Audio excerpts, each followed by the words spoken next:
اللہ الحمد للہ وکفا والصلاة والسلام علی عبادہ الذین اصطفیٰ خصوصاً علی افضلہم وخاتم النبیین محمد الامین وعلی آلہ وصحبہ اجمعین اما بعد فاعوذ باللہ من الشیطان الرجیم بسم اللہ الرحمن الرحیم والضحى واللیل اذا سجا ما ودعك ربك وما قلى وللآخرة خير لك من الأولى ولسوف يعطيك ربك فترضى ألم يجدك يتيما فآوى ووجدك ضالا فهدى ووجدك عائلا فأغنى فأما اليتيم فلا تقهر وأما السائل فلا تنهر وأما بنعمة ربك فحدث بسم الله الرحمن الرحيم ألم نشرح لك صدرك ووضعنا عنك وزرك الذي أنقض ظهرك ورفعنا لك ذكرك فإن مع العسر يسرا إن مع العسر يسرا فإذا فرغت فانصب وإلى ربك فارغب صدق الله العظيم رب اشرح لي صدري ويسر لي امري واحلل عقدة من لساني يفقهوا قولي اللهم ربنا الهمنا رشدنا واعذنا من شرور انفسنا اللهم ارنا الحق حقا وارزقنا اتباعه وارنا الباطل باطلا وارزقنا اجتنابه اللهم ارحمنا بالقرآن العظيم واجعله لنا إماما ونورا وهدى ورحمة اللهم ذكرنا منه ما نسينا وعلمنا منه ما جهلنا وارزقنا تلاوته آناء الليل وآناء النهار واجعله لنا حجة يا رب العالمين اللهم اجعل القرآن ربيع قلوبنا ونور صدورنا وجلاء أحزاننا وذهاب همومنا وغمومنا آمین یا رب العالمین۔ چار سورہ نور و ظلمت کی دو صورتیں ہم پچھلے ہفتے پڑھ چکے، سورۃ الشمس، سورۃ اللیل۔ ان دونوں کے مابین جو مشابہتیں تھیں اور جوڑے ہونے کی جو نسبت تھی، اس کے بعض پہلو تو میں بیان کر چکا ہوں۔ ایک پہلو بیان ہونے سے رہ گیا تھا، اسے یہاں نوٹ کر لیں کہ سورۃ الشمس میں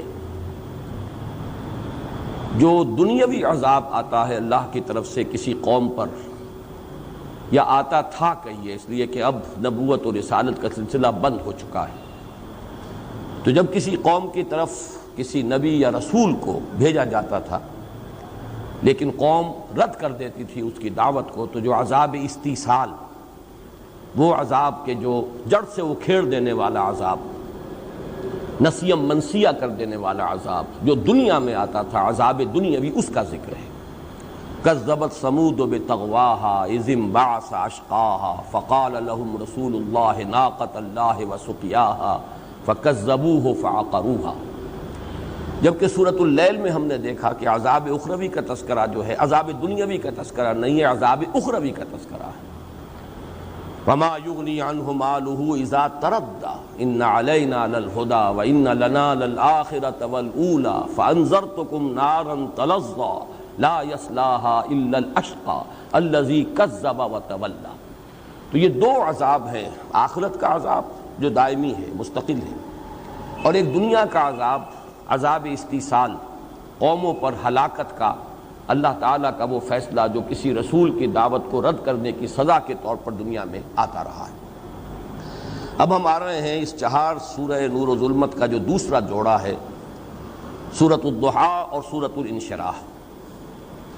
ان دونوں صورتوں کے مابین جو جوڑے ہونے کی نسبت ہے وہ اظہر من الشمس ہے، اس درجے میں کہ واقعہ یہ ہے کہ یہ تو بالکل ایک ہی صورت محسوس ہوتی ہیں، اتنا تسلسل ہے، اتنا ربط ہے، باہم اس طرح آپس میں پیوست ہیں ان کے مضامین کہ ان کو یوں کہا جا سکتا ہے تعبیر کے طور پر کہ ان کو دو حصوں میں تقسیم ہی اس لیے کیا گیا ہے کہ یہ ایک جوڑے کی شکل اختیار کر لیں، ورنہ یہ تو ایک وحدت ہے جس کو ہم کہہ سکتے ہیں جدید اصطلاح میں آرگینک ہول، حیاتیاتی وحدت، جن کو کہ علیحدہ کرنا ممکن نہیں ہوتا، ایک ایسی وحدت جس کے اجزاء کو علیحدہ علیحدہ نہیں کیا جا سکتا۔ مضامین کے اعتبار سے یہ دونوں باہم اس طرح مربوط ہیں، پیوست ہیں، لیکن یہ کہ جوڑا در حقیقت ان کو بنانے کے لیے ان کو دو مستقل صورتوں کی حیثیت دی گئی۔ ان دونوں صورتوں کا یہ معاملہ قرآن مجید میں بہت ہی کم صورتوں میں ہے۔ ایک ہی مثال اور ہے، اور وہ جیسا کہ میں عرض کروں گا قرآن مجید کے آخر میں آئیں گی دو صورتیں نمایاں ترین یہ ہیں جو کل کی کل نبی اکرم صلی اللہ علیہ وسلم سے خطاب پر مشتمل ہیں۔ ویسے اکثر جو ابتدائی مکی صورتیں ہیں ان میں یا ابتدا میں حضور سے خصوصی خطاب ہوتا رہا یا اختتام پر۔ سورۃ المدثر، سورۃ المزمل ابتدا میں حضور سے خطاب ہے، سورۃ العلق جو اب آگے آنے والی ہے، سورہ نون یا سورہ قلم ان کے شروع میں حضور سے خطاب ہے، نون والقلم وما یسطرون ما انت بنعمت ربک بمجنون وان لک لاجرا غیر ممنون۔ لیکن پھر یہ کہ اس کے بعد اور بہت سے مضامین ہیں کہ جو اس صورت میں شامل کیے گئے۔ اسی طرح سورہ مزمل، اسی طرح سورہ مدثر کی ابتدائی 7 آیات، یا ایھا المدثر قم فانذر وربک فکبر وثیابک فطہر والرجز فاہجر ولا تمنن تستکثر ولربک فاصبر۔ اس کے بعد اور بہت سے مضامین ہیں۔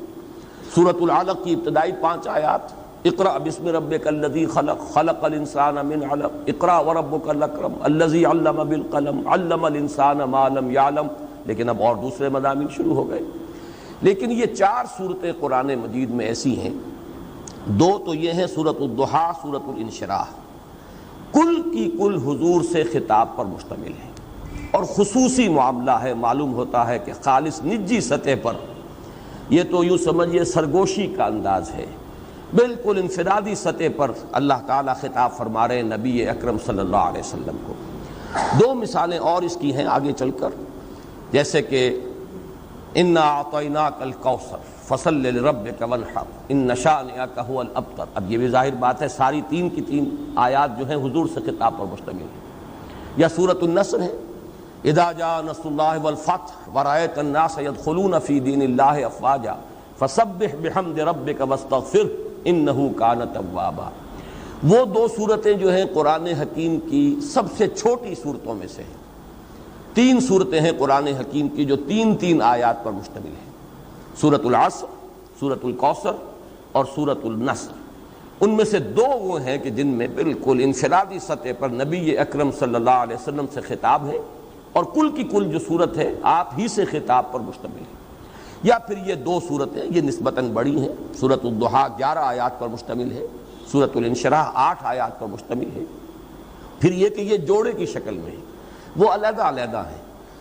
سورۃ الکوثر جو ہے وہ شامل کی گئی ہے ارایت الذی یکذب بالدین کے ساتھ، سورۃ النصر شامل کی گئی ہے سورۃ الکافرون کے ساتھ، لیکن یہاں یہ دونوں صورتیں جو ہیں باہم جوڑے کی شکل میں ہیں۔ تو پہلی بات تو میں نے یہ عرض کی کہ ان کے مابین جوڑے ہونے کی نسبت اظہر من الشمس ہے، یہاں تک کہ حضرت عبداللہ ابن مسعود رضی اللہ تعالی عنہ کا یہ معمول روایت کیا گیا ہے۔ یہ بھی کہا گیا ہے کہ وہ اسے ان دونوں کو ایک ہی صورت سمجھتے تھے، لیکن یہ کہ جو زیادہ صحیح بات ہے وہ یہ ہے کہ ان کو یہ چیز محبوب تھی کہ نماز کی ایک ہی رکعت میں ان دونوں صورتوں کو بلا فصل پڑھتے تھے، درمیان میں آیت بسم اللہ کی تلاوت نہیں کرتے تھے۔ سورۃ الضحیٰ، سورۃ الانشراح ایک ہی رکعت میں دونوں کو تسلسل کے ساتھ تلاوت کرتے تھے۔ یہ ان کا معمول جو ہے یہ تو ثابت ہے، لیکن اس سے یہ لازم نہیں آتا کہ ان کی رائے بھی یہ ہو کہ یہ ایک ہی صورت ہے، یہ تو اختلافی شے ہے ہی نہیں۔ جہاں تک تعداد سور کا تعلق ہے، صورتوں کی تعداد کا، وہ بالکل متفق علیہ ہیں، اس پر اجماع ہے، 114 صورتیں، ان میں کوئی اختلاف نہیں۔ ہو سکتا ہے بعض لوگوں نے ان کے اس طرز عمل سے یہ نتیجہ نکالا ہو کہ چونکہ وہ ایک ہی رکعت میں ان دونوں صورتوں کو پڑھتے ہیں بغیر درمیان میں آیت بسم اللہ کی تلاوت کیے، تو شاید اس سے نتیجہ کے طور پر یہ بات جو ہے اخذ کی گئی ہو کہ ان کے نزدیک یہ ایک صورت ہے، لیکن یہ کہ اس میں آپ کوئی اپنے ذہن میں کوئی اشکال نہ آنے دیں، یہ دو صورتیں ہیں، ایک نہایت ہی حسین و جمیل جوڑا ہے، اور پھر یہ کہ ان دونوں صورتوں کا سابقہ دو صورتوں کے ساتھ جو ربط و تعلق ہے وہ بھی اظہر من الشمس ہے، وہ میں تفصیل سے بیان کر چکا ہوں، کس طرح تدریجاً جو قسموں کا حصہ ہے وہ کم ہوتا چلا گیا۔ سورۃ الشمس میں 8 آیات، والشمس وضحاها والقمر اذا تلاها والنهار اذا جلاها واللیل اذا یغشاها والسماء وما بناها والارض وما طحاها ونفس وما سواها فالهمها فجورها وتقواها، 8 آیات قسموں پر مشتمل۔ سورۃ اللیل میں اب 3 آیات رہ گئی، واللیل اذا یغشا والنہار اذا تجلی وما خلق الذکر والانثی۔ یہاں آ کر سورۃ الضحیٰ میں وہ 2 آیتیں رہ گئیں، والضحیٰ واللیل اذا سجا، اور آخری آیت بغیر قسموں کے براہ راست شروع ہو رہی ہے۔ یہ تدریج جو ہے بڑی نمایاں طور پر یہاں واضح ہو رہی ہے، مضامین کا جو ربط ہے ان 4 صورتوں میں، جس کی وجہ سے کہ میں نے اس کے لیے نام تجویز کیا ہے 4 سورہ نور و ظلمت۔ پھر یہ کہ ان کے مابین یہ ربط کہ جہاں تک اصل مضمون ہے وہ شروع میں بہت ہی اجمال کے ساتھ آیا۔ سورۃ الشمس میں قسمیں کس چیز پر کھائی گئیں؟ صرف 2 آیتیں، قد افلح من زکاہا وقد خاب من دساہا۔ یہ مضمون اب پھیل رہا ہے، میں بیان کر چکا ہوں، ریسیپروکل نسبت ہے، قسمیں رفتہ رفتہ کم ہو رہی ہیں، اصل مضمون جو ہے مقسم علیہ وہ رفتہ رفتہ پھیل رہا ہے، اس کے اندر وضاحت کا پہلو آ رہا ہے۔ سورۃ اللیل میں آیا ان سعیکم لشتی فاما من اعطی واتقی وصدق بالحسنی فسنیسرہ للیسری واما من بخل واستغنی وکذب بالحسنی فسنیسرہ للعسری۔ پھر یہ بات بھی میں عرض کر چکا ہوں کہ انسان کی اپنی کوشش، اپنی جد و جہد، اپنی سعی، اس سے جو بلند ترین مقام ہے جس تک انسان پہنچ سکتا ہے وہ مقام صدیقی ہے، وہاں تک بات جو ہے سورۃ اللیل میں آ چکی۔ اس سے اوپر تو مقام وہی ہے، میں تشبیہ بلا تشبیہ اس وقت عرض کروں گا کہ جیسے کوئی شخص چڑھ رہا ہو اور وہ چڑھ رہا ہے اپنی محنت سے، کسی رسی کی مدد سے یا کوئی اور سیڑھی ہے، لیکن سیڑھی کہیں اوپر جا کر جہاں اسے پہنچنا ہے شارٹ رہ گئی ہے، کم رہ گئی، اب وہ محتاج ہے کہ کوئی اوپر سے اس کا ہاتھ پکڑ کر کھینچ لے تو وہ اوپر چلا جائے گا، ورنہ ممکن نہیں۔ یہ سمجھیے کہ مقام صدیقیت تک انسان خود اپنی محنت سے، مشقت سے، اپنے زور بازو سے پہنچ سکتا ہے۔ اوپر کا مرتبہ جو ہے مرتبہ نبوت، وہ تو خالص وہبی ملکہ ہے، وہ اللہ کی طرف سے عطا کی جانے والی شے تھی، وہ اکتسابی شے تھی ہی نہیں، وہ تو پھر اوپر سے کوئی ہاتھ پکڑ کر کھینچے تو وہ مرتبہ جو ہے انسان کو حاصل ہو سکتا ہے، اور وہ مرتبہ ہے در حقیقت کہ جس پر گفتگو ہو رہی ہے ان 2 صورتوں میں۔ تو اس اعتبار سے بھی تدریجاً ارتقاء ہوا ہے مضمون کا، چنانچہ میں امام راضی کا یہ قول آپ کو سنا چکا ہوں کہ سورۃ واللیل سورۃ ابو بکر رضی اللہ تعالی عنہ، و سورۃ والضحیٰ سورۃ محمد صلی اللہ علیہ وسلم۔ سورۃ واللیل جو ہے وہ سورۃ صدیقیت ہے، حضرت صدیق اکبر حضرت ابو بکر رضی اللہ تعالی عنہ کی صورت ہے، اور یہ سورۃ الضحیٰ اور سورۃ الانشراح ان دونوں کو ایک ہی سمجھیے، تو یہ دونوں در حقیقت سورۃ محمد ہیں صلی اللہ علیہ وسلم۔ یہاں تو ساری گفتگو حضور سے ہو رہی ہے۔ یہ ترتیب بھی میں بتا چکا ہوں کہ وہ صورت ختم ہوئی تھی سورۃ اللیل وَلَسَوْفَ يَرْضَىٰ، یہ غائب کا صیغہ ہے، اس لیے کہ صدیق سے خطاب براہ راست نہیں ہوتا، بواسطہ نبی ہوتا ہے، لیکن یہاں آیت آ رہی ہے وَلَسَوْفَ يُعْطِيكَ رَبُّكَ فَتَرْضَىٰ، یہ جو ہے خطاب کا صیغہ ہے، حضور سے براہ راست گفتگو ہو رہی ہے، اس لیے کہ نبی سے تو مخاطبہ جو ہے وہ براہ راست ہوتا ہے۔ تو ان دونوں صورتوں کا جو ربط ہے سابق دونوں صورتوں سے وہ بھی واضح ہے۔ اب تیسری بات جو میں عرض کرنا چاہتا ہوں وہ یہ ہے، قرآن حکیم کا ایک خاص وصف ہے، اس پر میں نے بھی گفتگو کی ہے، جو میرا وہ کتابچہ ہے ہماری اس پوری دعوت اور تحریک میں بڑی اساسی اہمیت کا حامل ہے، مسلمانوں پر قرآن مجید کے حقوق، اس میں نے بھی اس پر گفتگو کی ہے، اور مولانا اصلاحی صاحب نے بھی، جو تدبر قرآن نامی کتاب تھی جو ابتدا میں انہوں نے لکھی تھی، بہت ابتدا میں، اب وہ مبادئ تدبر قرآن کے نام سے شائع ہوتی ہے، اور یہ نام میں نے ہی اس کا تجویز کیا تھا۔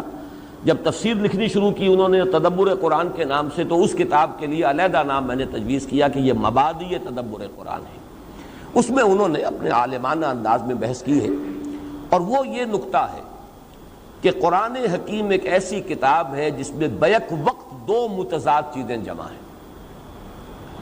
ایک اعتبار سے یہ آسان ترین کتاب ہے، وَلَقَدْ يَسَّرْنَا الْقُرْآنَ لِلذِّكْرِ فَهَلْ مِن مُدَّكِرٍ، ہم نے اس قرآن کو تذکر کے لیے، نصیحت اخذ کرنے کے لیے، رہنمائی حاصل کرنے کے لیے نہایت آسان کر دیا ہے، تو ہے کوئی جو نصیحت اخذ کرنا چاہے؟ ظاہر بات ہے کہ ایسا اوپن چیلنج جو ہے اسی وقت تھرو کیا جا سکتا تھا جبکہ کتاب آسان ہوتی، کتاب مشکل ہوتی تو پھر تو بڑے ذہین لوگوں ہی کے سمجھنے کی بات تھی، بہت ہی جو عقلی صلاحیتیں اور استدلال کی قوت جو ہے اس سے مسلح ہوں تو پھر وہی مخاطب ہو سکتے تھے، اہل منطق، اہل فلسفہ یا اہل سائنس ہی اس کے مخاطب ہو سکتے تھے، پھر عام انسان تو مخاطب نہیں ہو سکتا تھا۔ لیکن یہ چیلنج ہے وَلَقَدْ يَسَّرْنَا الْقُرْآنَ لِلذِّكْرِ فَهَلْ مِن مُدَّكِرٍ، ایک انتہا یہ ہے کہ آسان کتاب، نہایت آسان کتاب، لیکن دوسرا پہلو نہایت مشکل کتاب، اس کی گہرائی کو ناپنا ممکن نہیں ہے، کسی انسان کے لیے ممکن نہیں، وہ رازی ہو، زمخشری ہو، کوئی ہو، کسے باشد، کشاف ہو، رومی ہو، رازی ہو، غزالی ہو، کوئی بھی ہو، کسی کے لیے ممکن نہیں ہے کہ اس کی گہرائی تک پہنچ جائے، اس لیے کہ یہ تو اس کی اتھاہ ہے، اس کی گہرائی، اس کی وسعت، کوئی شخص جو ہے اس کو عبور نہیں کر سکتا کہ یہ کہہ سکے جیسے دریا میں نے عبور کر لیا، ایک کنارے سے دوسرے کنارے تک چلا گیا، اس لیے کہ یہ تو ناپیدا کنار ہے، اس کا کوئی کنارہ ہے ہی نہیں۔ اس اعتبار سے تدبر قرآن کے اعتبار سے یہ مشکل ترین کتاب ہے، اور تذکر بالقرآن کے اعتبار سے یہ آسان ترین کتاب ہے۔ ویسے میں چاہتا ہوں کہ ایک اور جو اس میں تضاد جمع ہے اس کو بھی نوٹ کر لیں، اور وہ تضاد یہ ہے کہ ایک کتاب ہے جو نازل ہوئی ہے ایک خاص ماحول میں، ایک خاص وقت میں، ایک خاص علاقے میں، یہ تین الفاظ میں نے کہے، ایک خاص وقت ہے، سن 610 عیسوی سے لے کر اور سن 632 عیسوی تک 22 برس میں یہ کتاب نازل ہوئی، پوری کی پوری کتاب حجاز میں نازل ہوئی۔ چند آیات کو آپ کہہ سکیں گے سورہ توبہ کی کہ وہ اس سے مستثنیٰ ہوں گی کہ آپ جب سفر تبوک پر گئے تھے تو جاتے آتے بھی کچھ آیات نازل ہوئی ہیں تو حجاز سے ذرا آگے جا کر، لیکن واقعہ یہ کہ وہ بھی حجاز کا سرا بن جاتا ہے، وہیں سے حجاز کا آغاز ہے۔ ایک خاص جغرافیائی ماحول میں، ایک خاص زمانے میں، ایک خاص قوم اس کی مخاطب اولین تھی، تو اس اعتبار سے کتنی محدودیتیں جمع ہو گئیں، لیکن اس میں ہدایت ابدی ہے، ہمیشہ ہمیش کے لیے، ہر انسان کے لیے، یہاں تک کہ اس دور میں علامہ اقبال جیسا شخص جو ہے اس کے اگر علم کی پیاس کو کوئی تسکین حاصل ہوئی ہے آ کر تو قرآن مجید کے دامن میں، سارے فلسفے پڑھ لیے، مشرق کے، مغرب کے، قدیم جدید، یورپ میں جا کر وقت گزار لیا، لیکن وہ جو علم کی پیاس تھی اسے تسکین نہیں میسر آئی، نہ کہیں جہاں میں اما ملی جو اما ملی تو کہاں ملی میرے جرم خانہ خراب کو تیرے عفو بندہ نواز میں۔ چنانچہ یہ بات ثابت ہے کہ آخری جو دور ہے علامہ اقبال کی زندگی کا، ان کے آس پاس کوئی فلسفے کی کتاب نہیں ہوتی تھی، صرف قرآن ہی پڑھتے تھے اور روتے تھے۔ اور پھر جب پوچھا ہے سید نذیر نیازی نے کہ یہ لوگ کہتے ہیں کہ آپ کا فلسفہ فلاں سے ماخوذ ہے، فلاں فلسفی سے آپ نے تصورات مستعار لیے ہیں، کیا آپ خود بتائیں گے؟ تو فرمایا کہ ہاں، کل آ جانا فلاں وقت میں تمہیں لکھوا دوں گا میرے فلسفہ خودی کا سورس کیا ہے۔ بہت خوش، یہ ہمارے ہاں ہی محاضرات میں یہ واقعہ سید نذیر نیازی مرحوم نے خود سنایا تھا، اور وہ ہمارے ہاں جو کتاب چاہے اس میں اشاعہ شدہ ہے۔ تو بہت خوش ہوئے کہ میں جا رہا ہوں آج شاعر مشرق، جو راز کسی پہ نہیں کھلا، وہ راز کملی والے نے سمجھا دیا چند اشاروں میں، آج وہ راز جو ہے علامہ اقبال جو ہے حکیم امت شاعر مشرق مجھے بتائے۔ تو پینسل کاغذ لے کر بیٹھا ہوں تو کہا کہ ذرا یہ قرآن مجید نکال لاؤ، تو کہتے ہیں کہ میں حیران رہ گیا، بلکہ ایک اعتبار سے یہ سمجھیے اوس سی پڑ گئی مجھ پر، لیکن یہ کہ پھر ان کا سورۃ الحشر کھولو، اس کا آخری رکوع اور وہ آیت وَلَا تَكُونُوا كَالَّذِينَ نَسُوا اللَّهَ فَأَنسَاهُمْ أَنفُسَهُمْ أُولَٰئِكَ هُمُ الْفَاسِقُونَ۔ اب یہ ہے آیت، یہ ہے در حقیقت میرے فلسفہ خودی کا سورس۔ تو یہ میں عرض کر رہا تھا کہ اصل مضمون تو میرا یہ تھا آج کے لیے کہ قرآن مجید ایک اعتبار سے آسان ترین کتاب، دوسرے اعتبار سے مشکل ترین کتاب، ایک اعتبار سے اس کی محدودیتیں، زمانہ نزول، مقام نزول، مخاطب اولین، اس اعتبار سے نہایت محدود معاملہ، لیکن اس کی ہدایت، اس کی گائیڈنس لامحدود، ہمیشہ ہمیش کے لیے، پوری نوع انسانی کے لیے اور ہر سطح ذہنی کے انسان کے لیے۔ لیکن آج اصل میں عرض کر رہا تھا کہ یہ جو فینومینن ہے، قرآن مجید آسان ترین کتاب بھی ہے، مشکل ترین کتاب بھی ہے، اس کا میرے نزدیک سب سے بڑا مظہر یہ دو صورتیں ہیں، سورۃ الضحیٰ اور سورۃ الانشراح۔ وجہ کیا ہے؟ ان دونوں صورتوں میں کوئی لفظ مشکل نہیں، لغت کی گہرائیوں میں جانے کی ضرورت ہی نہیں، اکثر و بیشتر الفاظ وہ ہیں کہ جو سابقہ صورتوں کے اندر اور وضاحت کے ساتھ آ چکے ہیں، ویسے بھی مشکل نہیں، ضحیٰ آ چکا ہے اور اسی طریقے سے رات اس کی گواہی آ چکی ہے، کوئی لفظ مشکل نہیں یہاں پر۔ پھر یہ کہ کوئی نحوی اشکال اس میں نہیں، یوں سمجھیے کہ جسے ہم کہتے ہیں کہ ہر زبان کا جو سب سے اونچا ادب ہوتا ہے اسے سہل ممتنع کہتے ہیں، بات بہت اونچی کہی جائے لیکن سادہ ترین زبان میں اور سادہ ترین الفاظ میں، آسان ترین زبان میں، اور یہی مشکل ہے۔ اصل میں مشکل مضامین کو ثقیل اصطلاحات میں، ثقیل زبان میں بیان کرنا آسان ہے، لیکن بلند مضامین کو آسان زبان میں بیان کرنا مشکل ہے۔ اس اعتبار سے سہل ممتنع کہا جاتا ہے وہ اشعار یا وہ عبارتیں کہ جو بہت سادہ ہوں لیکن بہت گہری ہوں۔ تو میں یہ سمجھتا ہوں کہ ویسے تو قرآن مجید پورا کا پورا سہل ممتنع کی ایک مثال ہے، لیکن یہ دو صورتیں اس اعتبار سے بہت نمایاں، کوئی لفظ مشکل نہیں۔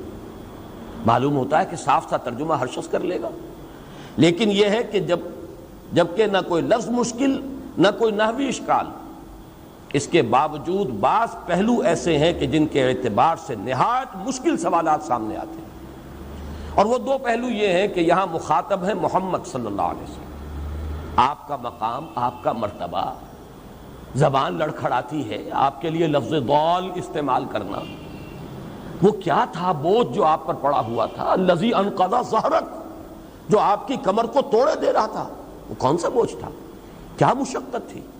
پھر یہ کہ نظر آ رہا ہے جیسے کہ ہمت کچھ پست سی ہو رہی ہو۔ اب دیکھیے میں یہ الفاظ استعمال کر رہا ہوں اور ڈر رہا ہوں کہ حضور کی شان میں یہ لفظ ہم استعمال کریں، لیکن ان صورتوں کا جو پس منظر ہے وہ سامنے آ ہی نہیں سکتا، جیسے کچھ بددلی سی ہے، جیسے کچھ مایوسی سی ہے، جیسے کچھ حوصلہ پست ہو رہا ہے، جیسے کچھ ہمت جواب دے رہی ہے، جیسے کوئی اعصابی اضمحلال ہے۔ یہ کیفیات اب حضور کے بارے میں ان چیزوں کا تصور کرنا، آپ کا مقام رفیع، آپ کا مرتبہ بلند، اس کے حوالے سے یہ سوالات جب اٹھنے ہیں تو واقعہ یہ کہ ایک آدمی گھبرا کر رہ جاتا ہے۔ بلکہ آج میں سوچ رہا تھا کہ میں نے سورہ حدید کی اس آیت کے بارے میں بارہا جو آپ کو الفاظ سنائے ہیں امام رازی رحمۃ اللہ علیہ کے، هو الاول والآخر والظاہر والباطن کے بارے میں، اعلم ان هذا المقام مقام غامض مہیب عمیق، ہوشدار کے رہبر دم تیغست قدم راہ، ہوشیار ہو جاؤ، یہ مقام بڑا خطرناک ہے، بہت یوں مہیب ہے، پر ہیبت ہے، پر جلال ہے، بہت گہرا ہے، بہت مخفی ہے۔ هو الاول والآخر والظاہر والباطن، اس لیے کہ اس میں اللہ کی ذات زیر بحث آ رہی ہے، باقی تمام معاملات صفاتی ہیں، یہاں پہ کوئی مسئلہ ذات کا ہے۔ کوئی خاص وجہ ہے کہ یہاں حرف واو آ رہا ہے جبکہ اللہ تعالیٰ کے اسماء میں قرآن مجید میں کہیں درمیان میں حرف عطف نہیں آتا۔ هو اللہ الذی لا الہ الا هو الملک القدوس السلام المؤمن المہیمن العزیز الجبار المتکبر، 8 اسماء آ گئے، حرف عطف نہیں ہے، لیکن یہاں هو الاول والآخر والظاہر والباطن، کیا وجہ ہے؟ اتنا فرق اسلوب کا کیوں ہے؟ اور وہاں پر یہ کہ واقعتاً آدمی جو ہے حیران اور ششدر ہو کر کھڑا رہ جاتا ہے، زبان کھولتے ہوئے ڈرتا ہے کہ کیسے تعبیر کروں اس حقیقت کو۔ ذرا سی زبان جو ہے اگر پھسل گئی تو وہ کفر ہو جائے گا، وہ ہماوست بن جائے گا، پینتھیزم بن جائے گا، لیکن یہ کہ الفاظ کچھ بول رہے ہیں، ابھر ابھر کر سامنے آ رہے ہیں، ان کا حق ادا کرنے کو ظاہر بات ہے اس کا تقاضا ہے کہ حق ادا کیا جائے، وہی اول وہی آخر وہی ظاہر وہی باطن، معلوم ہوا وہی وہ، اب کیسے تعبیر کریں اس کو؟ تو جیسے وہ مقام ہے جس کے بارے میں وہ الفاظ کے علم ان ھذا المقام مقام غامض محیب عمیق، اسی طرح کا مقام یہ ہے میرے نزدیک سورۃ الضحیٰ اور سورۃ الانشراح۔ یہاں ذات محمدی زیر بحث ہے صلی اللہ علیہ وسلم، اور بلکہ جیسا کہ بہت سے شعراء نے تو کہا ہے کہ اللہ تعالیٰ کی ذات کے بارے میں تو آدمی کچھ کمی بیشی کر بھی جائے تو کوئی گھبراؤ نہیں، کوئی ایسی بات نہیں ہے، با خدا دیوانہ باشد با محمد ہوشیار، یہ تو بڑی نزاکت کا معاملہ ہے. نفس گم کردہ می آیا جنید و بایزیدیں جا، یہ تو وہ مقام ہے کہ یہاں پر آ کر بایزید اور جنید جو ہے ان کی بھی جو ہے یوں سمجھیے کہ ان کی بھی سٹی گم ہو جاتی ہے. یہ الفاظ میں نے ذرا ثقیل الفاظ، نفس گم کردہ می آیا جنید و بایزیدیں جا. تو یہ جو مقام ہے ذات محمدی صلی اللہ علیہ وسلم اور ان کے وہ احساسات، اب ان کے بارے میں وہ الفاظ استعمال کرتے ہوئے زبان لڑکھڑاتی ہے. اسی اعتبار سے میں یہ عرض کر دوں، ان صورتوں کا حق نہ لغت اور ادب کے ماہرین ادا کر سکتے ہیں. اس میں تو کوئی اشکالات ایسے ہیں ہی نہیں، نہ لغت کے، نہ ادب کے، نہ بیان کے، نہ نحوی اشکال. اسی طریقے سے ان صورتوں کا حق جو اہل عقل اور اہل منطق ہیں وہ بھی ادا نہیں کر سکتے. اور میں اپنی یہ گواہی نوٹ کرا دینا چاہتا ہوں، ریکارڈ پر لے آنا چاہتا ہوں. بہت مایوسی ہوئی ہے مجھے امام راضی کی تفسیر سورۃ الضحیٰ اور سورۃ الانشراح کی پڑھ کر. معلوم ہوتا ہے جس کو انگریزی میں کہتے ہیں بیٹنگ اباؤٹ دی بش، ادھر ادھر ہی چکر لگا رہے ہیں. ان صورتوں کا جو اصل مضمون ہے معلوم ہوتا ہے کہ اس تک ان کی رسائی نہیں ہو رہی. اس کے حوالے سے میں آپ کو ایک خاص بات بتا دینا چاہتا ہوں. تفسیر قرآن کوئی کامل مکمل نہیں ہے، ممکن نہیں ہے کہ کوئی کامل اور مکمل تفسیر ہو سکے. کامل تو قرآن ہے، اس لیے کہ اللہ کا کلام ہے. اللہ کے علم میں کمی نہیں، اللہ کی حکمت میں کمی نہیں، حکمت بالغہ، حکمت کاملہ، علم کامل. لیکن ہر انسان چاہے وہ راضی ہو اور چاہے وہ کشاف ہو اور چاہے وہ ابن کثیر ہو، چاہے وہ ابن تیمیہ ہو رحمہم اللہ، سب کا اپنا اپنا مقام ہے. لیکن ہر شخص کا اپنا ایک مزاج ہوتا ہے، ہر شخص کا ایک زاویہ نگاہ ہوتا ہے، ہر شخص کا اپنا ایک ذوق ہوتا ہے. کوئی شخص بھی اس سے ماورا نہیں ہو سکتا. ہر شخص کا ایک ذوق ہے، ایک مزاج ہے، ایک افتاد طبع ہے. اس کے اعتبار سے اسے یہ جو حقیقت کلی ہے قرآن کی، اس کے کسی ایک پہلو سے یا بہت بڑا تیر کوئی مارے گا تو ایک سے زائد دو پہلوؤں سے اس کو مناسبت ہو جائے گی. لیکن ہمہ جہتی اس کا تعلق ہونا، تمام فیسٹس جو ہیں قرآن کے، تمام پہلو جو ہیں ان کا احاطہ کرنا کسی ایک انسان کے بس میں نہیں. بعض لوگ جو ہیں تفسیر کرتے ہیں روایات کی بنیاد پر، بعض کرتے ہیں جیسے کہ امام راضی ہیں منطق کی بنیاد پر، فلسفے کی بنیاد پر.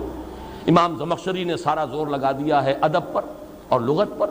اپنا اپنا ایک ان کی کنٹریبیوشن ہے، اور ہمارے لیے سب کی کنٹریبیوشن جو ہے وہ بہت ہی قابل قدر ہے. ہمیں ادھر سے بھی لینا، ادھر سے بھی لینا. لیکن یہ کہ اس میں قطعاً کسی شخص کی توہین نہیں ہے اگر یہ کہا جائے کہ فلاں شخص فلاں پہلو سے گویا کہ محروم رہا ہے، ایک پہلو سے اس نے کنٹریبیوٹ کیا ہے، بہت کچھ ہمیں دیا ہے اور ہمیں اس کی قدر کرنی چاہیے. اسی کے حوالے سے میں نے چونکہ جو بھی میری سوچ ہے اور میرا مطالعہ رہا ہے، اور اب تو ظاہر بات ہے کہ عمر کے آخری سرحدوں میں پہنچا ہوا ہوں، جو بھی سوچنا تھا سوچ چکا ہوں. لیکن یہ کہ میں نے اپنی سوچ کے بھی 4 اینگلز جو ہیں وہ بتائے ہیں کہ میں نے 4 گوشوں سے استفادہ کیا ہے. قرآن مجید کا ایک پہلو ہے تحریک، انقلاب، حرکت. یہ مولانا ابوالکلام آزاد اور مولانا مودودی، ان دونوں نے در حقیقت قرآن کے اس پہلو کو نمایاں کیا. بہت بڑی کنٹریبیوشن ہے. قرآن کا ایک پہلو یہ ہے اس کا اسلوب، اس کا باہمی ربط، اس کے الفاظ، اس کی آیات کا آپس میں ربط، سورتوں کا آپس میں ربط، سورتوں کے گروپ بنے تو ان کا ربط. یہ وہ پہلو ہے جو مولانا فراہی اور مولانا اصلاحی صاحب نے اس میں بہت کچھ کنٹریبیوٹ کیا ہے. لیکن ایک ہے قرآن مجید کا اسلاف کے ساتھ اور کچھ تصوف کی چاشنی کے ساتھ یہ جو ایسوٹیرک ایلیمنٹ ہے، باطنی جو پہلو ہے دین کا اور قرآن مجید کا، یہ جس سے کہ اہل تصوف نے جس سے زیادہ دلچسپی لی ہے وہ پہلو، اس کو ہمارے اسلاف میں سے آج کے زمانے میں میں سمجھتا ہوں کہ مولانا شبیر احمد عثمانی رحمۃ اللہ علیہ کے حواشی اور در حقیقت ترجمہ جو ہے ان کے استاذ کا ہے حضرت شیخ الہند کا. پھر یہ کہ قرآن مجید کے حوالے سے فکر جدید پر تنقید کہ فکر جدید اور جدید نظریات میں کتنا حصہ غلط ہے، کتنا صحیح ہے. یہ تو ظاہر بات ہے وہی شخص کر سکتا تھا جس نے جدید فلسفہ اور فکر پڑھا. یہ عام علماء کے بس کا ہوگی نہیں جنہوں نے وہ پڑھا ہی نہیں، اس کوچے میں ان کا گزر ہی نہیں، انہیں پتہ ہی نہیں برٹرینڈ رسل کیا کہتا ہے اور آئنسٹائن کس بلا کا نام ہے. تو ظاہر بات ہے کہ ان کے نظریات میں کتنی چیز جو ہے وہ صحت پر مبنی ہے، فرائیڈ کیا کہتا ہے اور مارکس کا فلسفہ کیا ہے. یہ تو وہی کہیں گے جنہوں نے اس کوچے کے اندر خاک چھانی ہو. اس میں یہ ہے کہ علامہ اقبال اور ڈاکٹر رفیع الدین، یہ دو اصل میں دو کے جوڑے ہیں، ڈاکٹر اقبال، ڈاکٹر رفیع الدین، مولانا فراہی، مولانا اصلاحی. مولانا ابو الکلام مولانا ابو الاعلیٰ، شیخ الہند شیخ الاسلام، دو شیخین، دو ڈاکٹرز، دکترین عربی میں آپ اسے کہیں گے، دو ابوین، ابو الکلام ابو الاعلیٰ، اور دو یہ جن کی نسبت جو ہے فراہی اصلاحی یا نسبتی جن کے ناموں میں آ رہا ہے، تو یہ ہے جس سے کہ استفادہ کیا ہے۔ تو میں نے آج یہ بات دوبارہ اس لیے دہرا دی ہے کہ جو بھی طالب علم ہے قرآن کا، اسے یہ اصول کے طور پر سمجھ لینا چاہیے کہ جب تک وہ پینورامک نہیں بنائے گا اپنے ویو کو، اگر کسی ایک ہی شخص کے ساتھ یا ایک ہی شخصیت کے ساتھ یا ایک ہی تفسیر یا ایک ہی مفسر کے ساتھ اس نے اپنے آپ کو نتھی کر لیا، تو گویا کہ وہ محروم کر رہا ہے اپنے آپ کو قرآن مجید کے دوسرے پہلوؤں سے کہ جو اس مصنف یا مفسر کے ذوق سے زیادہ مناسبت نہیں رکھتا تھا، لہذا اس نے اس پر توجہ نہیں کی۔ زیادہ سے زیادہ پینورامک بنانے کی کوشش کرنی چاہیے۔ تو یہ جو میں نے عرض کیا تھا کہ ان دونوں صورتوں کا حق نہ ادب و لغت کے حوالے سے ادا کیا جا سکتا ہے، نہ عقل و منطق کے حوالے سے، بلکہ ان دونوں کا خاص معاملہ وہ ہے کہ جو صوفیاء، تصوف کا ذوق رکھنے والے متصوفین، انہوں نے، اور اس لیے کہ وہ در حقیقت علم النفس اور نفسیات انسانی کے سب سے بڑے ماہر ہمارے صوفیاء تھے، اس میں کوئی شک نہیں۔ جدید نفسیات کے ماہرین تو پانی بھریں گے ان کے سامنے، اس لیے کہ وہ تو در حقیقت انسان کے صرف ایک پہلو سے واقف ہے، وہ انسان کے صرف اینیمل بینگ جو ہے اس کی جو نفسیات ہیں اس کو جاننے والے ہیں، اس سے آگے نہیں۔ اصل انسان، ایک کل انسان، پورا انسان، the whole man, the whole human being, یہ تو ان کے سامنے ہے ہی نہیں، وہ اس کے روحانی وجود سے واقف ہی نہیں، وہ تو در حقیقت صرف اس کے جو حیوانی وجود ہے اسی کو انہوں نے اپنی گفتگو کا موضوع بنایا، ریسرچ کا موضوع بنایا، تحقیق و تجسس کا موضوع بنایا، لہذا وہ تو بہت ہی پیچھے ہیں۔ لیکن یہ ہے کہ اس میں جو ہمارے صوفیاء کرام ہیں انہوں نے اس کو سمجھا ہے، بلکہ آج مجھے ایک فارسی کا مصرع یاد آیا، بڑا پیارا ہے، چو معاملہ نہ دارد سخن آشنا نہ باشد۔ اگر کسی کے اپنے دل میں کوئی محبت کی آگ کبھی لگی نہ ہو، اس کی جو گفتگو ہوگی، اس کی جو بات ہوگی، اس میں وہ آشنائی کا انداز ہوگا ہی نہیں۔ یہ تو جس کا اپنا تجربہ ہو کچھ، وہ جب بات کرتا ہے تو پھر اسے محسوس ہوتا ہے کہ یہ شخص جانتا ہے، یہ اس کوچے سے گزرا ہے، یہ اس کی اپنی واردات قلبیاں ہیں، یہ احساسات جو ہیں ان کا اسے تجربہ ہوا ہے۔ جو معاملہ نہ باشد، جس کا کوئی معاملہ ہوا ہی نہیں کبھی، سخن آشنا نہ باشد، وہ اوپری باتیں کرتا رہے گا، سطحی سی باتیں ہوں گی، اوپر سے نکل جائیں گی، معلوم ہوگا کہ بڑی بھاری بھرکم باتیں ہو رہی ہیں، بڑی فلسفیانہ باتیں ہو رہی ہیں، لیکن وہ کہیں دل میں اترے گی نہیں، وہ پیئرس کرنے کی صلاحیت ان میں نہیں ہوگی۔ چو معاملہ نہ باشد سخن آشنا، چو معاملہ نہ دارد سخن آشنا نہ باشد۔ تو یہ معاملہ جو ہے میں خاص طور پر بعد میں آپ کو بتاؤں گا کہ مجھے جو ان صورتوں کے ضمن میں جو خصوصی رہنمائی ملی ہے وہ ان چاروں سورسز میں سے کسی سے نہیں، بلکہ یہ تفسیر مظہری جس کے مصنف اور مفسر جو ہیں قاضی ثناء اللہ پانی پتی، وہ سلسلہ مجددیہ نقشبندیہ کے ایک بہت بڑے بزرگ ہیں جو گزرے ہیں ماضی قریب میں، زیادہ پرانے نہیں ہیں۔ میرزا مظہر جانے جانا شہید رحمت اللہ علیہ کے یہ خلیفہ تھے، قاضی ثناء اللہ پانی پتی۔ لیکن یہ نوٹ کیجئے، ایک ہمارے ہی دور میں بھی ثناء اللہ امرتسری رحمہ اللہ، انہوں نے تفسیر لکھی، لیکن انہوں نے اپنی تفسیر کا نام رکھا تفسیر ثنائی، اپنے نام سے۔ ایک یہ ثناء اللہ ہے پانی پتی، انہوں نے اپنی تفسیر کا نام رکھا تفسیر مظہری، اپنے استاد کی طرف اسے منسوب کیا ہے، میرزا مظہر جانے جانا، اپنے نام کی طرف نسبت نہیں دی۔ اسی سے اندازہ ہو جاتا ہے کہ احساسات میں اور نقطہ نظر میں کتنا فرق ہے، ان کا ذوق کیا ہے، وہ سب کچھ منسوب کر رہے ہیں اپنے علم کو اپنے استاد کی طرف۔ آج ہم جو ہے وہ سب کچھ منسوب کرنا چاہتے ہیں اپنی طرف، کہ معلوم ہوتا ہے سب کچھ مجھ ہی پر منکشف ہوا ہے، شاید یہ براہ راست وہی جو ہے مجھ پر ہوئی ہے۔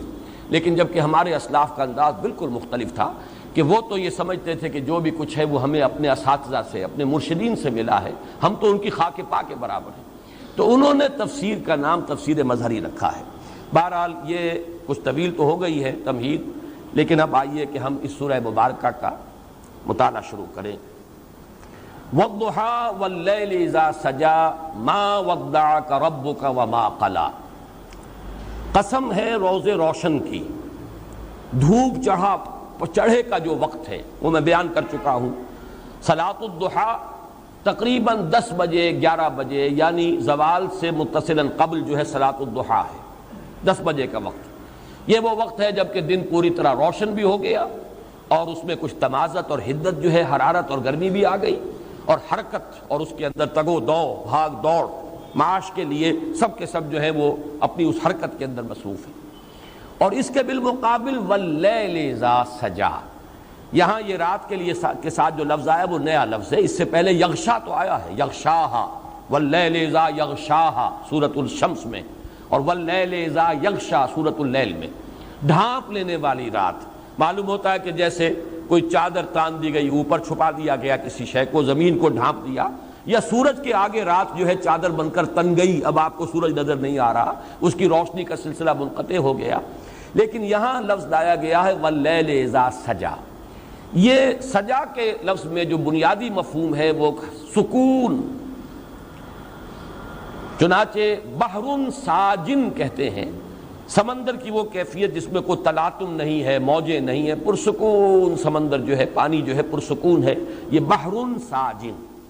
تو واللیل اذا سجا، جب کہ رات پوری سکون اس میں طاری ہو گیا، حرکت ختم ہو گئی، پرندے بھی اپنے گھونسلوں میں چلے گئے، انسان بھی اپنے گھروں میں جو بھی رین بسیرا ہے ہر ایک کا، وہاں اس نے جا کر بسیرا لے لیا، ہر طرف ایک سکون کی کیفیت ہے۔